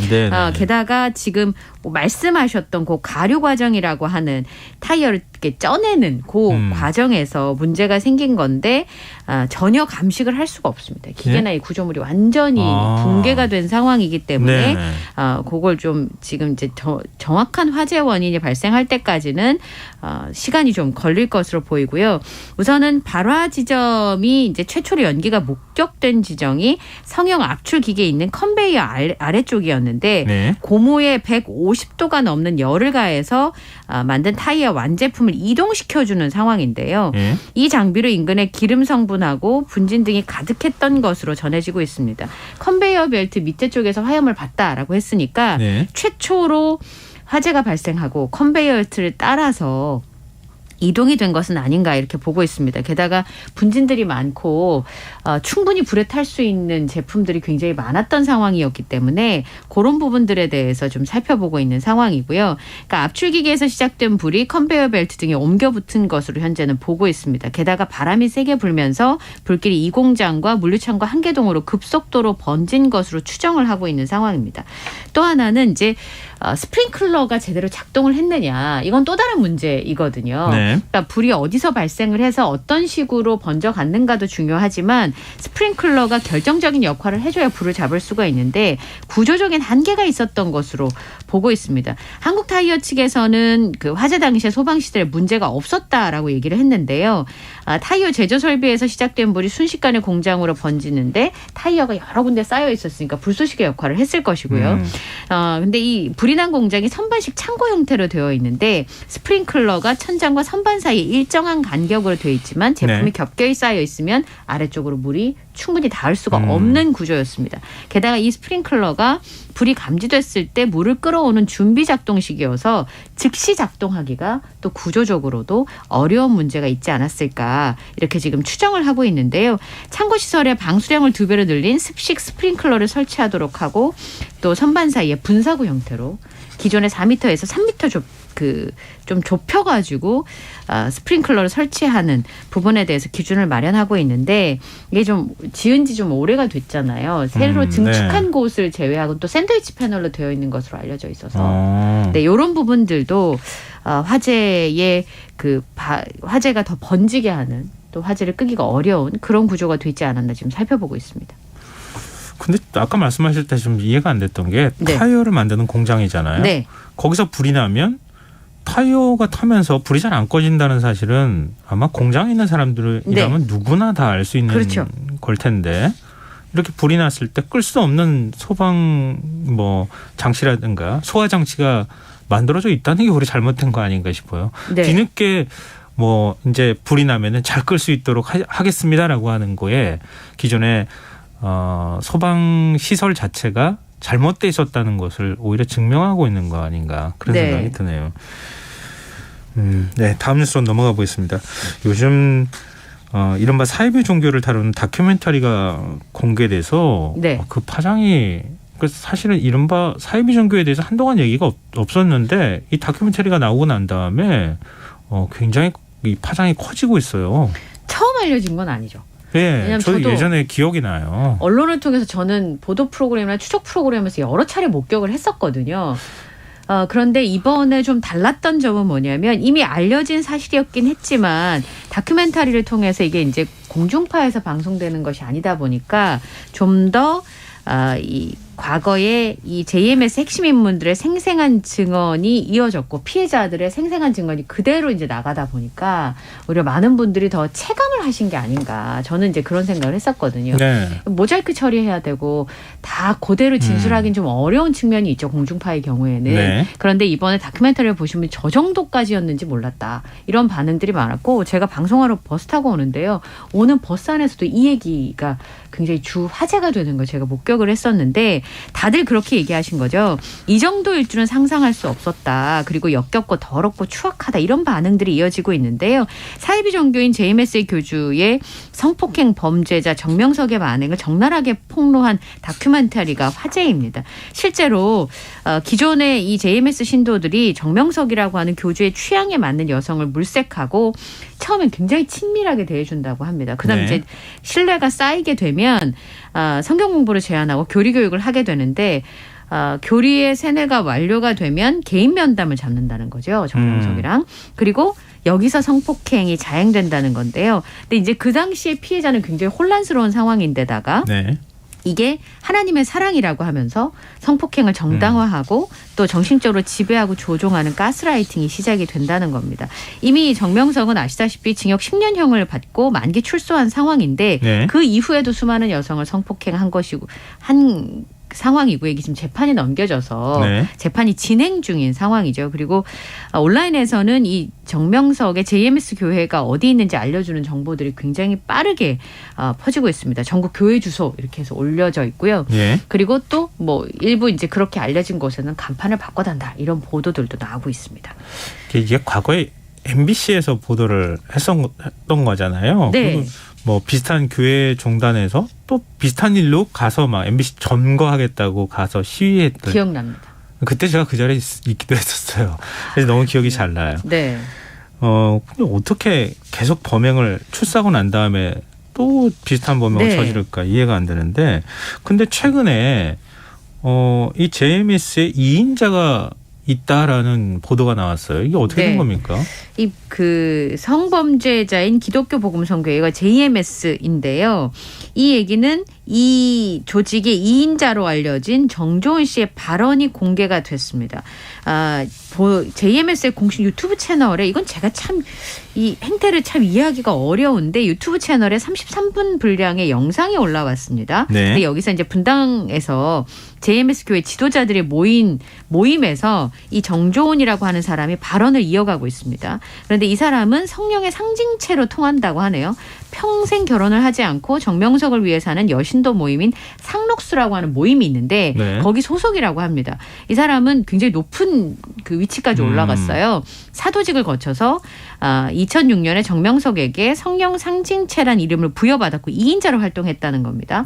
그리고 실제로 여신도 폭행 혐의로 2008년부터 10년간 교주인 정명석이 수감되었을 때도 조직을 관리했던 사람으로 알려졌습니다. 그런데 영상 속에서 이 정조은이라고 하는 사람이 이 JMS의 범죄를 인정한다라고 하는 내용의 얘기가 나와서 그런 부분들이 굉장히 지금 논란이 되고 있는데요. 영상 속에는 교주의 범행 행각을 지적하는 내용이 나옵니다. 물론 이제 애둘러서 표현한 것이라고 저는 보여지는데 세상과 단절될 정도로 육사랑을 지키고 영사랑을 먼저 하여 창조 목적을 이뤄가는 게 우리 섭리사의 최고 교리인데 이 절대적인 뜻을 수십 년 넘도록 은폐해서 겉으로는 영사랑을 말하고 실제로는 육사랑을 주장하는 사람이 있다. 교단 대표는 내가 이런 말을 하지 못하도록 1년 동안 끊임없이 막았다 이렇게 폭로를 한 겁니다. 그렇지만 성범죄에 대해서는 선을 긋는 발언을 하기도 했었는데요. 이 본인과는 이제 관련이 없다. 본인은 눈물로 이걸 막았는데 회개하고 있다. 과거에서 본인이 했던 것은. 그리고 과오가 있다면 청산할 기회는 바로 지금이다. 이렇게 발뺌을 하기도 했습니다. 그런데 이 내용을 JMS 측에서는 전면 부인하고 있는 상황이고 오히려 정조은이라고 하는 사람이 교회 내 비리가 있다라고 비판을 했습니다. 그리고 심지어는 이번 폭로를 두고 다른 종교로 뻗어나가려고 교세로 본인이 네. 일부러 지금 교주인 정명석의 폭로를 이어가고 있다라는 해석들도 있고요. 또 일부에서는 이제 곧 법적인 조치가 취해질지 모르는데 그것에 대해서 대비하는 전략이다. 이런 해석들도 나오고 있습니다. 뭐 일단 그건 해석의 영역으로 일단 두더라도 네. 이런 행위가 진짜 사실이라고 하면 정말 충격적인 그렇죠. 일 아니겠습니까? 네. 근데 그동안에 이제 성폭행 피해를 당해왔던 피해자들 어떻게든 좀 이 종교단체가 굉장히 집요하고 그러잖아요. 좀 보호를 받아야 되지 않나요? 네, 그래서 검찰과 경찰이 기독교복음선교회 JMS의 총재인 정명석 씨를 고소한 성폭행 피해자들 신변보호 조치에 나섰습니다. 대전지검에서 충남경찰청과 함께 피해자 보호방안과 추가 수사 계획을 논의했다고 밝혔는데요. 우선은 국외에 체류하는 피해자들이 입국하면 출국할 때까지 법정에 동행하는 등 경호를 강화하고 안전가옥과 스마트워치를 지급하겠다라고 설명을 했습니다. 그리고 한국인 여신도 3명이 고소한 성폭행 혐의건에 대해서도 추가 수사 계획과 절차를 논의했습니다. 지금 정명석의 구속기한이 다음 달 27일까지인데 출소 직후부터 2021년 9월까지 17차례에 걸쳐서 외국인 신도를 성폭행한 혐의로 다시 구속 기소가 된 상황이고요. 한국 여성 신도 3명이 또 추가로 고소장을 접수한 상황입니다. 그리고 21일 날 증인신문이 예정되어 있는데 검찰의 이런 조치는 반드시 필요하다고 생각되어지지만 오늘 라디오에 김도영 교수가 이제 반 JMS 운동을 해왔지 않습니까? 네. 이분의 평소 발언, 그러니까 이분의 인터뷰 내용을 보면 좀 우려가 되는 대목이 있습니다. 우선 피해자 규모가 우리가 생각한 것보다 상상을 초월할 거다라고 하는 내용인데요. 네. 평소에 정명석이 나는 10,000명을 성적 구원을 통해서 하늘의 의인으로 만드는 게 지상 목표라고 얘기했다는 거죠. 그런데 김도영 교수의 추정으로는 아마 지금 고소한 사람은 백사장에 있는 모래 한 줌이 되지 않을까 생각한다. 본인의 목표인 10,000명을 훨씬 넘었을 것이다. 그럼 피해자가 수없이 많이 있다는 얘기잖아요. 네. 그럼 그분들은 과연 안전할까? 그리고 또 하나는 이 테러를 당했던 경험들이 있었다는 것이고 심지어는 검사가 본인을 협박하기도 했었다는 겁니다. 네. 그렇다면 검찰과 경찰이 피해자들을 보호한다고 하지만 내부에 이런 부분들이 잘 제어가 될 것인가라는 작은 우려가 생깁니다. 네. 예. 근데 지금 JMS와 이름이 유사한 업체들이 난데없이 피해를 보고 있다고요? 네, 요거는 좀 다른 얘기인데요. 네. 유명한 피트니스 프랜차이즈에 이 JMS란 이름이 들어가는 곳이 있습니다. 근데 여기가 우리는 JMS 그러니까 기독교 복음 선교에 무관하다 이렇게 해명을 한 겁니다. 네. 최근에 이슈화되고 있는 사이비 단체 교주와 관련된 문의가 엄청 많았던 모양입니다. 그래서 거기에 대해서 해명하는 글을 올렸는데요. 네. 여기는 대표인 전민식 씨의 이니셜을 따서 JMS라고 하는 이름을 상호명에 넣었는데 네. 최근에 논란이 되고 있는 사이비 종교단체와 무관하다. 그리고 안심하고 이용해달라. 오로지 건강만을 생각하며 순수하게 운동만 하는 피트니스 센터다. 이렇게 강조를 했습니다. 전국의 대형 프랜차이즈 30군데가 넘게 이 업체를 운영하고 있는데 이것 때문에 다들 이제 구설에 휘말리기도 했고요. 심지어는 이름 이니셜이 요 이니셜일 수 있잖아요. 그래서 이제 이메일 주소 만들 때 보통 앞에 이름을 따가지고 이메일을 만드는데 고민이 된다.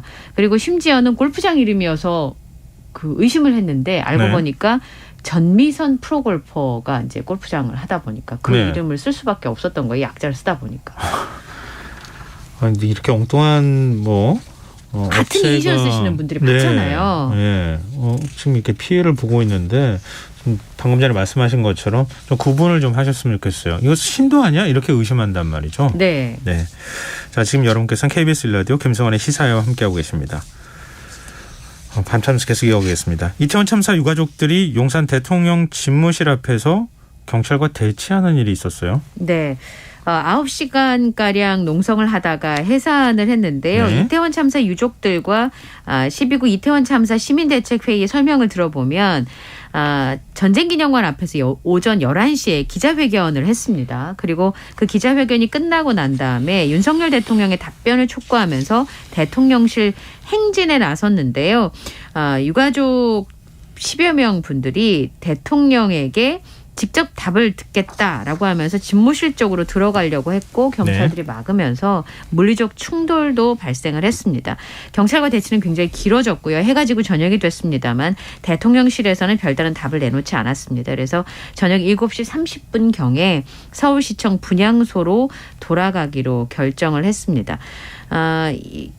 이번에 피해자의 어머님들 얘기를 들어보면 대통령이 사과하는 그날까지 다시 올 것이다. 우리 모두 모여서 이곳에서 사과를 기다리겠다라고 얘기를 했습니다. 네, 4대 종단 관계자들이 이번 기자회견하고 행진에 함께했다고요? 네. 불교, 개신교, 천주교, 원불교 4개 종단 관계자들이 진상규명에 나서라라고 하는 촉구를 했는데요. 50분 동안 진행이 됐는데 일부 유가족들이 흐느끼기도 하고 눈물을 흘리기도 했습니다. 4개 종단이 차례대로 대통령실과 행정안전부, 서울시 용산구청, 경찰청이 입을 다물고 귀를 막고 있다라고 하면서 그렇게 한다고 책임이 사라지거나 상처가 아물지 않는다라고 강조했습니다. 그러면서 희생자 가족들을 만나서 그들의 아픔과 고통을 헤아려 달라라고 호소하기도 했고요. 이태원 참사에 대한 회피와 무책임한 태도는 업보가 될 것이다 라고 하는 경고의 메시지를 전하기도 했습니다. 입장문을 통해서 유가족을 위로할 수 있는 길은 참사의 원인과 구조 실패 이유를 밝히고 책임자를 엄중 처벌함으로써 다시는 이번 참사가 반복되지 않도록 만들어가는 것이다 라고 주장을 하면서 대통령은 상처 입은 유가족과 만나서 사과하고 안전한 대한민국을 만들어가기 위해서 최선을 다해야 한다라고 전했습니다. 그리고 진상규명과 책임자 처벌을 위해서 독립적 조사기구를 설치할 수 있도록 대통령의 결단을 촉구하기도 했습니다. 네. 구청 공무원이 노점상을 밀쳐 중상을 입혔다 이런 주장이 제기됐어요. 네, 이 게시물은 지금 삭제가 됐는데요. 네. 한 온라인 커뮤니티 게시판에 노점 단속 공무원이 노인을 밀쳐서 어깨가 골절됐다라고 하는 내용의 글이 게시가 됐어요. 지난 8일에 이 글을 쓴 사람의 친구 어머님이 양산에 살고 계시는데 직접 재배한 농산물을 시장에서 노점을 펼쳐서 판매를 하고 있었다는 거죠.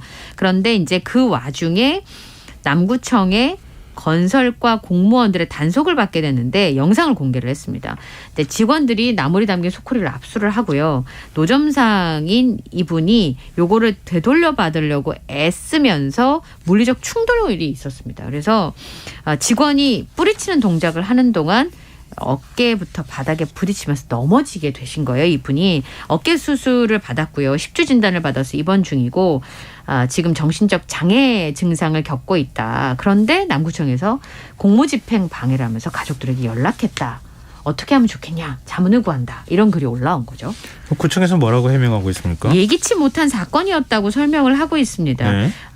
이 입장 표명이라고 하는 자료를 통해서 통행 질서 유지와 안전을 위해서 양방향 노점을 한쪽으로 유도하는 과정에서 이 다치신 어머님이 단속원에 옷소매를 잡고 매달렸고 몸을 돌리는 과정에서 반동 때문에 예기치 못한 상황, 그러니까 중심을 잃어서 예기치 못한 사고가 발생을 했다. 그런데 2달 전부터 계고 조치를 했고 사고 당일날 오전에도 계고 조치를 했는데 단속 업무 자체는 정당한 행위이지만 노인에게 상해를 가할 의도는 없었고 가족들에게 사과의 뜻을 전했다.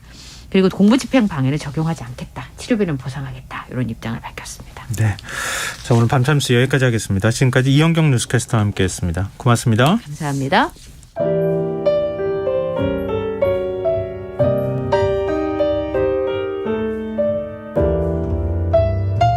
내일의 품격. 김성환의 시사야에서 챙겨가세요. 하루를 마무리하는 시간 꺼내보는 당신의 지식 창고. KBS 1라디오 김성환의 시사야.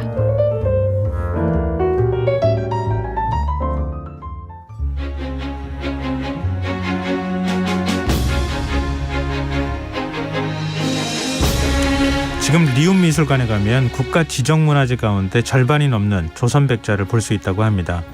일본에 있는 보물급 백자까지 총동원된 특별전이 열리고 있는 건데요.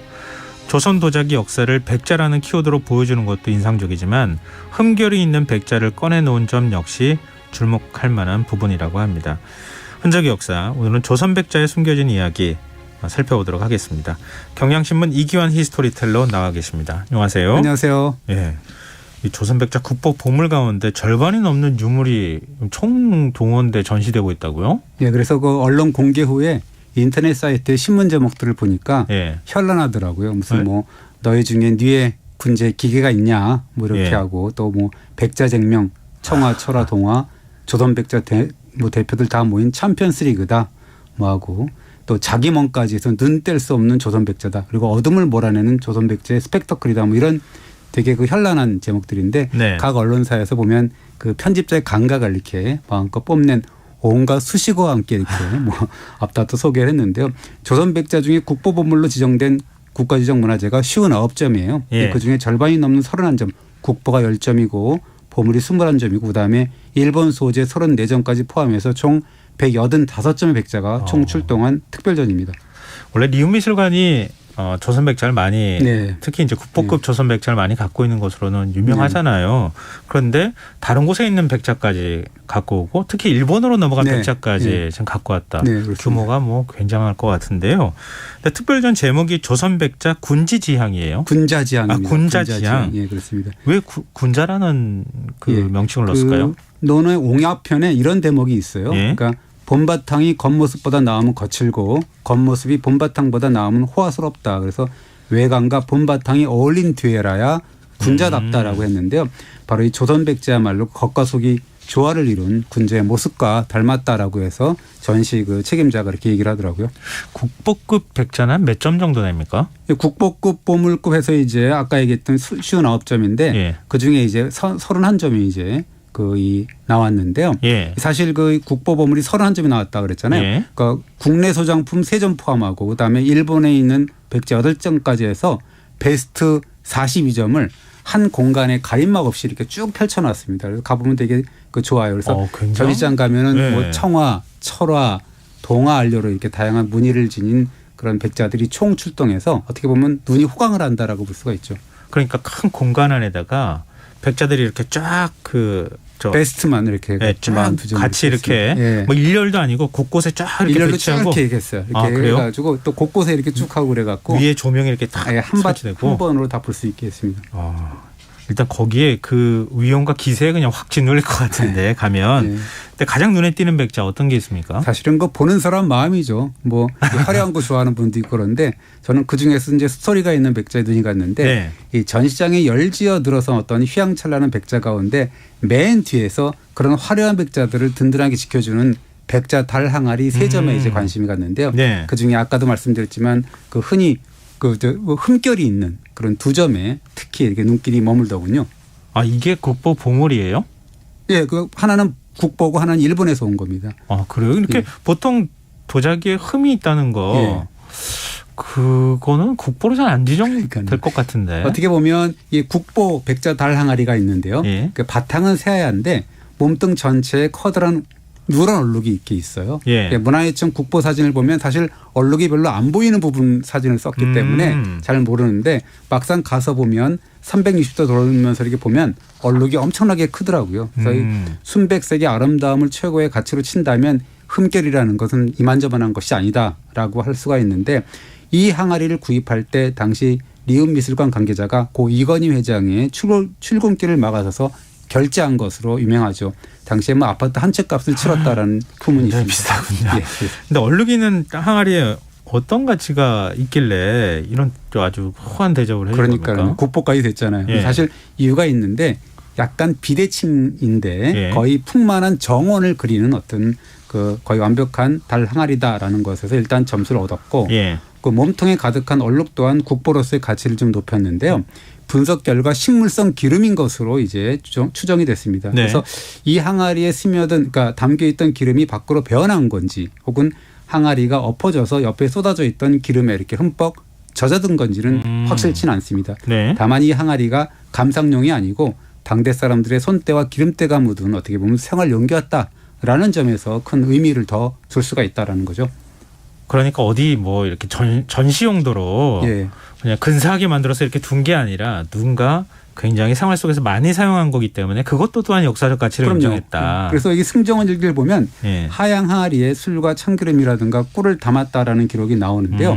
그리고 일본 와세다대 박물관에서 보면 웃바쇼라는 명문이 새긴 그런 백자가 있는데 웃바쇼의 웃은 윗상자, 그러니까 위라는 얘기고 바쇼는 바깥 소주방을 가리키는데요. 그래서 이 백자는 윗전에 딸린 바깥 소주방, 그러니까 외 소주방에서 사용했다라는 거고요. 또 개인 소장품 중에는 연령군 곁주방명 항아리가 있는데 숙종이 6째 아들이 연령군이거든요. 이헌인데 그 연령군 이헌의 집 주방에서 사용한 항아리다라는 의미가 있는 거죠. 이건 이렇게 또 명문이 새겨져 있으면 더 가치가 올라가는 거잖아요. 그렇습니다. 그동안 저희한테 그걸 알려주시기도 하셨고요. 근데 이 방송하면서 슬쩍 찾아보니까 항아리 표면 얼룩이 좀 구름 같아 보이더라고요. 그렇습니다. 뭐 구름에 걸친 달을 모양상케 하는 어떤 산수화일 수도 있고 혹은 백색의 도화지에 그린 뭐 한 폭의 추상하다 뭐 이렇게 얘기하는 분들도 있습니다. 각가지 상상의 나래를 펼 수 있다라는 거고요.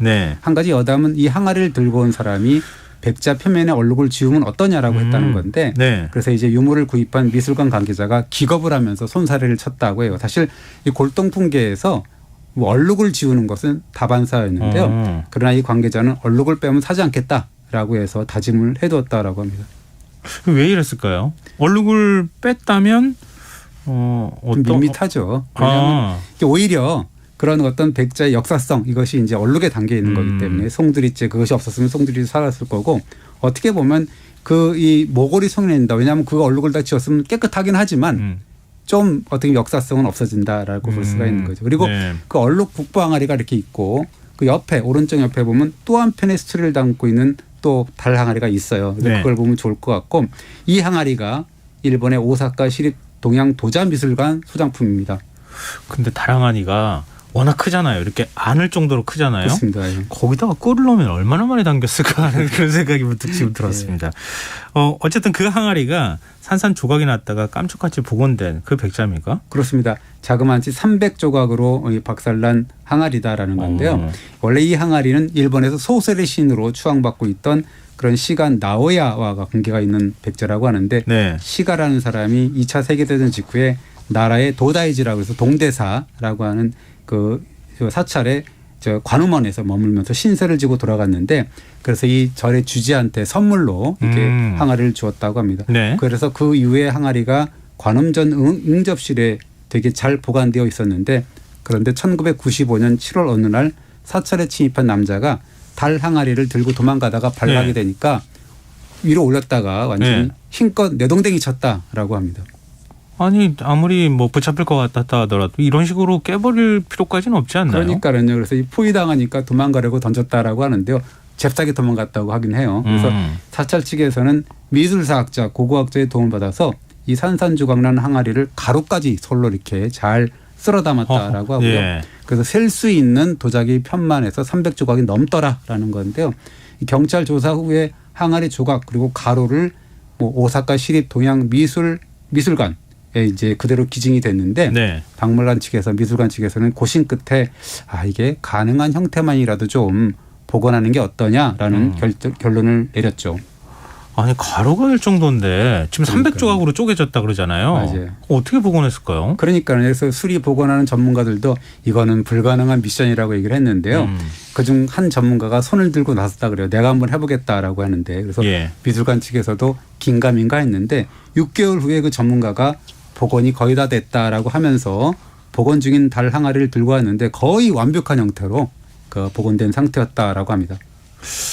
일본이 그 원래 도자기 깨지거나 이렇게 하면은 그거 뭐 금칠하거나 이렇게 해서 복원을 많이 하잖아요. 그것도 하나 뭐 굉장히 뭐 대단한 기술처럼 이렇게 평가를 하던데 실제로 그 다랑아리 보면 수리하는 흔적이 있긴 있더라고요. 그렇습니다. 감쪽같이 복원된 것 같은데 아닌 것 같기도 하고 그렇거든요.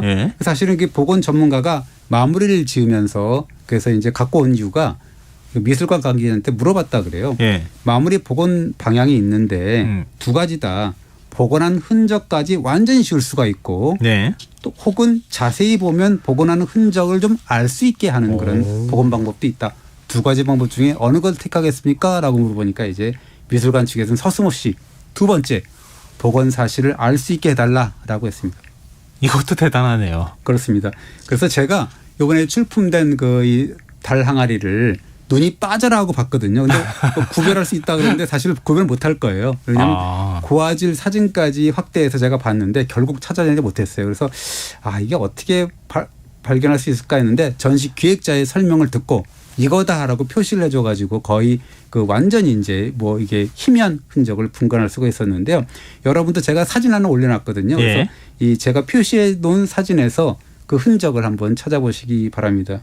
되게 이 어려워요. 어렵지만 자세히 보면 보입니다. 마음 좋은 사람만 보이게 돼 있어요. 그렇습니다.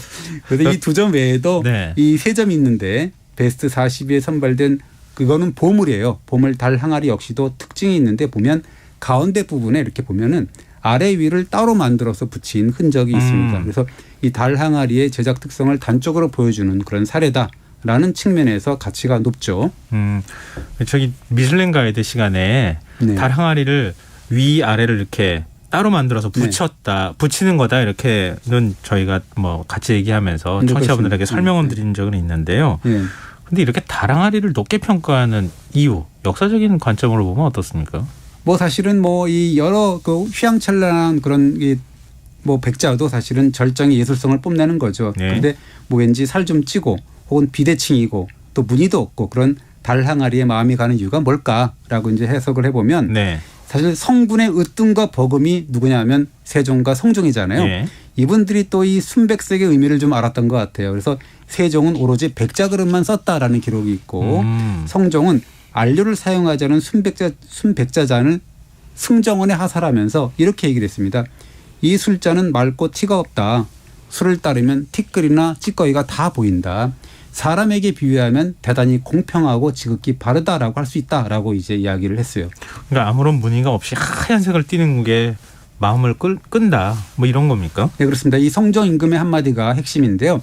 백자처럼 맑고 티가 없으면 선하지 않는 것은 다 걸러낼 수가 있다라는 거거든요. 사실은 뭐 성종이나 세종이나 이런 성군이라면 몰라도 웬만한 사람들은 조선 백자의 멋과 흥치를 사실 깨닫지 못하죠. 그래서 심지어 북학파 실학자인 박재가는 뭐라 그러냐면 이분이 또 중국 통이에요. 중국 찬양론자인데. 네, 그렇죠. 예, 중국 자기는 정교하고 화려하지만 조선 자기는 몹시 거칠다라고 디스를 했거든요. 그러니까 그거 아까 말씀하실 때 저도 좀 놀라긴 했는데요. 하얀색이어야지 흠이 오히려 더 도드라져 보인다. 그렇죠. 약간 결벽증 같은 게 있었던 것 같은 느낌도 있는데 뭐 이런 배경을 따지고 보니까 좀 이것도 좀 신기하긴 하네요. 근데 이 박재가 같은 당대의 지식인들이 백자의 가치를 조금 얕잡아 본 건 이 이유가 뭘까요? 왜 그랬을까요? 그리고 오히려 또 백자도 얕잡아 보고 더더군다나 또 달 항아리도 얕잡아보고 더울 때를 받았는데 이 달 항아리 같은 경우는 사실은 17세기 후반에서 18세기 중엽까지 100년도 안 되는 기간 동안에 반짝 생산되다가 말았거든요. 그래서 어떻게 보면 더욱더 관심 받기였다라는 건데 생각해 보면은 높이가 40cm가 넘는데 그런 대형 백자를 만들기가 보통 힘든 일이 아니죠. 이 큰 항아리를 한 번에 물레로 이렇게 성형한다는 것은 뭐 그러다가 스스로 무너져 버리고 하잖아요. 뭐 중력의 변화 때문에 그렇죠. 지나치게 나중에 가면 다 만들어놨는데 찌그러져 버리거나 이럴 수 있으니까요.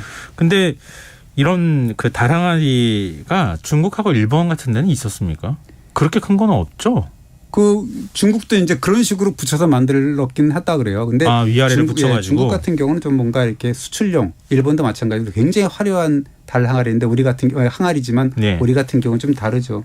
그러니까 이런 이 항아리를 구워내는 과정에서 굉장히 갈라지거나 이렇게 뭐 트거나 이러잖아요. 틀어진 부분을 완벽하게 원형으로 마무리 짓기는 쉽지 않죠. 그래서 뭐 그리고 이제 그거를 옹기처럼 생활용기로 사용을 했기 때문에 뭔가 이렇게 좀 정교하게 다듬을 필요는 없다. 멋을 내거나 문양을 넣거나 그럴 필요까지는 없었다. 그리고 이제 중국이나 일본 같은 경우 아까도 말씀드렸지만 수출용이기 때문에 굉장히 화려하게 만들었죠. 그래서 이번에 전시회를 가도 중국, 일본 그 항아리도 있거든요. 굉장히 정교하게 화려하게 만들었습니다. 근데 생활용기로 썼기 때문에 실용성을 강조했고 모양을 내지 않은 것이다. 뭐 이렇게 정리할 수 있겠네요. 예, 그래서 그런 인식이 일제 강점기를 지나서 해방 직후까지 이어지는데요. 이때부터 사실 반전이 좀 일어나게 되죠. 그래서 이 달 항아리의 명칭이 그런데요. 원래 일제 강점기를 거치면서 백자대오라는 그런 되게 무미 건조한 이름이었어요. 근데 해방 이후에 화가인 김한기 화백하고 미술사학자인 최순호 선생이 달 항아리 이름을 지었는데요. 왜냐하면 밤하늘에 둥실 떠있는 보름달 같은 백자라고 해서 달 항아리라는 이름을 붙였는데 김한기 화백은 찌그러진 백자 항아리를 특히 좋아했는데 그중에서도 찌그러졌으면서도 좀 둥근 항아리 그걸 특별히 달 항아리다라고 했다고 합니다. 근데 보통 우리가 국보급 때는 그 백자나 아니면 청자도 역시 마찬가지겠지만 이름을 굉장히 무미건조하게 짓잖아요. 기형이나 모양이나 무늬 가지고만 이름을 짓기 때문에 그러는 거죠. 무슨 청자 앞에 뭐 철하다 그러면 철하 무슨 문 이러잖아요. 뭐 그렇게 하죠. 근데 이렇게 달항아리라고 적어놓으니까 전혀 다른 도자기 같아 보여요. 그렇습니다. 근데 김한규 화백이 그 1949년 잡지에 뭐 이렇게 그 2조 달 항아리라고 해서 시를 지어놓은 게 있는데요. 지평선 위에 항아리가 둥그렇게 앉아있다. 굽이 좁다 못해 둥실 떠있다. 둥근 하늘과 둥근 항아리와라고 이제 이렇게 읊었고 굉장히 어떻게 보면 달 항아리에 매료된 분이다라고 볼 수가 있고요. 김화백과 평생 교유했던 미술사학자 최순호 이 선생은 그 무량수전 뭐 배울림 기둥에서 그분도 이제 1963년 4월 17일자 동아일보에 기고한 글에서 잘생긴 며느리라는 제목의 그런 칼럼을 기고하는데 이랬다는 거예요. 백발이 성성한 노 감상가 한 분이 시원하고 부드럽게 생긴 큰 달 항아리를 어루만져 보고는 잘생긴 며느리 같구나 라고 했다고 소개했다라고 이제 이야기를 합니다. 미술사학계 거의 고전같이 읽는 책을 쓰신 분이라 많은 분들이 아마 기억하실 것 같은데요. 그러니까 그러면 이때부터 달항아리라는 이름이 공식적으로 등장하는 거죠? 그렇습니다. 그래서 이 신문지상에 보이는 첫 번째 이름이 최순호 선생이 얘기한 건데요. 잘생긴 애인감, 며느리감의 진가를 알아보지 못한 그런 선조들이나 자기의 당신의 어떤 그런 그 안타까움 이런 걸 또 얘기를 한 거죠. 이 달 항아리를 일컬어서 또 잘생긴 며느리다라고 표현한 것도 그때부터였다라고 할 수가 있습니다. 어쩜 이렇게 비유를 잘합니까? 완전 이 탐나게 비유를 하네요. 그렇습니다. 이 절묘한 표현인데요. 원형을 이루다가 조금 이질어지는 달 이것이 어떻게 보면 백자 항아리 닮았다라는 거고 사람들은 또 달을 보면서 저마다 다른 달을 보잖아요. 그래서 달은 아름다움을 저마다 발견하게 되고 다른 상상의 나래를 편다라고 해서 뭐 그 달 항아리는 새로운 영감과 창조의 세계로 이끄는 또 다른 문이다. 그래서 달 항아리 이 문이 어떻게 보면 영어로도 문이잖아요. 아, 그러네요. 그런 의미가 있다. 뭐 그렇게 또 그럴듯한 해석이 나옵니다. 근데 약간 거슬리는 표현이요. 보통 며느리를 표현할 때 이런 표현 안 쓸 것 같은데 잘생긴 며느리. 예전에는 우리가 이 뭐 잘생긴 맏며느리 이렇게 이제 얘기를 하잖아요. 이렇게 얘기하는데 세월이 변하면 인식도 변하니까 예전에는 뭐 둥글둥글하니 온화하게 생긴 그런 여성을 두고 부잣집 맏며느리니 잘생긴 며느리 이렇게 표현을 썼는데 1963년에 표현을 쓴 거니까요. 근데 지금 시대가 바뀌었으니까 달 항아리를 보고 잘생긴 며느리 운운하는 것은 뭔가 좀 시대착오적이다. 그래서 새로운 표현을 좀 개발해야 되지 않을까 생각이 됩니다. 근데 그 백자대우에서 이 공식 국보 명칭이 달 항아리로 바뀐 거는 언제쯤이에요? 이게 그 2000년대 초까지는 학술적이 아니다라고 해서 터부 시대였는데요. 2005년에 국립고궁박물관 개관 첫 전시 제목을 백자 달 항아리 특별전이라고 했어요. 뭐 그렇게 이제 인식이 바뀌었고 마침내 2011년에 국보 명칭을 백자대우에서 백자 달 항아리다라고 바꿨습니다. 근데 이름 바꾼 거 정말 잘한 일인 것 같은데요. 그렇습니다. 지금처럼 아까도 얘기했지만 뭐 그릇의 크기 형태 기종을 가지고 뭐 백자대원이 백자대항이라고 했으면 되게 어떻게 보면 지금 같은 그런 대중에게 사랑받는 문화유산이 될 수가 없었다라고 볼 수가 있는 거죠. 근데 백자 특별전 저도 한번 좀 시간 내서 가보고 싶은데요. 그렇습니다. 이 고고미술사학자 김원년 선생의 한마디가 백미인데요. 백자 감상법이에요. 어떤 거냐면 조선 백자의 미는 이론을 초월한 백의 미다. 이것은 그저 느껴야 하오. 느껴서 모르면 아예 말을 마시오. 여기에 무엇 새삼스럽게 이론을 캐고 미를 따지오. 그렇게 얘기를 했거든요. 저도 가서 조선의 백자 특별전을 그저 느끼고만 왔습니다. 아니신 것 같은데요. 제가 가서 느끼고 한번 와보겠습니다. 네, 오늘 흔적의 역사 여기서 마무리하겠습니다. 지금까지 경향신문 이기환 히스토리텔러였습니다. 고맙습니다. 감사합니다. 김성환의 시사요. 오늘 순서 여기서 마치겠습니다. 모바일 쿠폰 당첨자는 홈페이지 공지사항에서 확인하실 수 있습니다. 편안한 밤 되시고요. 전 내일 다시 찾아뵙겠습니다. 지금까지 시사평론가 김성환이었습니다. 고맙습니다.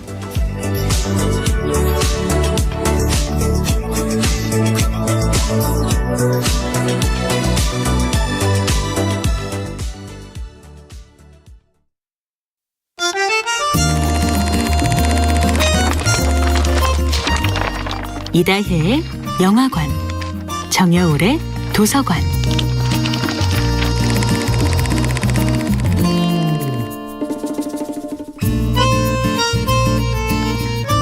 안녕하세요. 여러분과 아름답고 풍요로운 책 이야기를 함께하고 있는 작가 정여울입니다. 이번 주에 함께하는 작품은 엠마 미첼의 야생의 위로입니다. 여러분, 전쟁의 반대말은 무엇일까요? 평화와 사랑, 이해와 관용 등의 멋진 말들이 떠오르지만 남자들은 자꾸 나를 가르치려 든다로 전 세계의 주목을 받은 작가 리베카 솔릿은 이렇게 말합니다. 전쟁의 반대말은 바로 정원이라고 말입니다. 아름다운 정원을 가꾸는 삶이야말로 전쟁과 폭력과 그 모든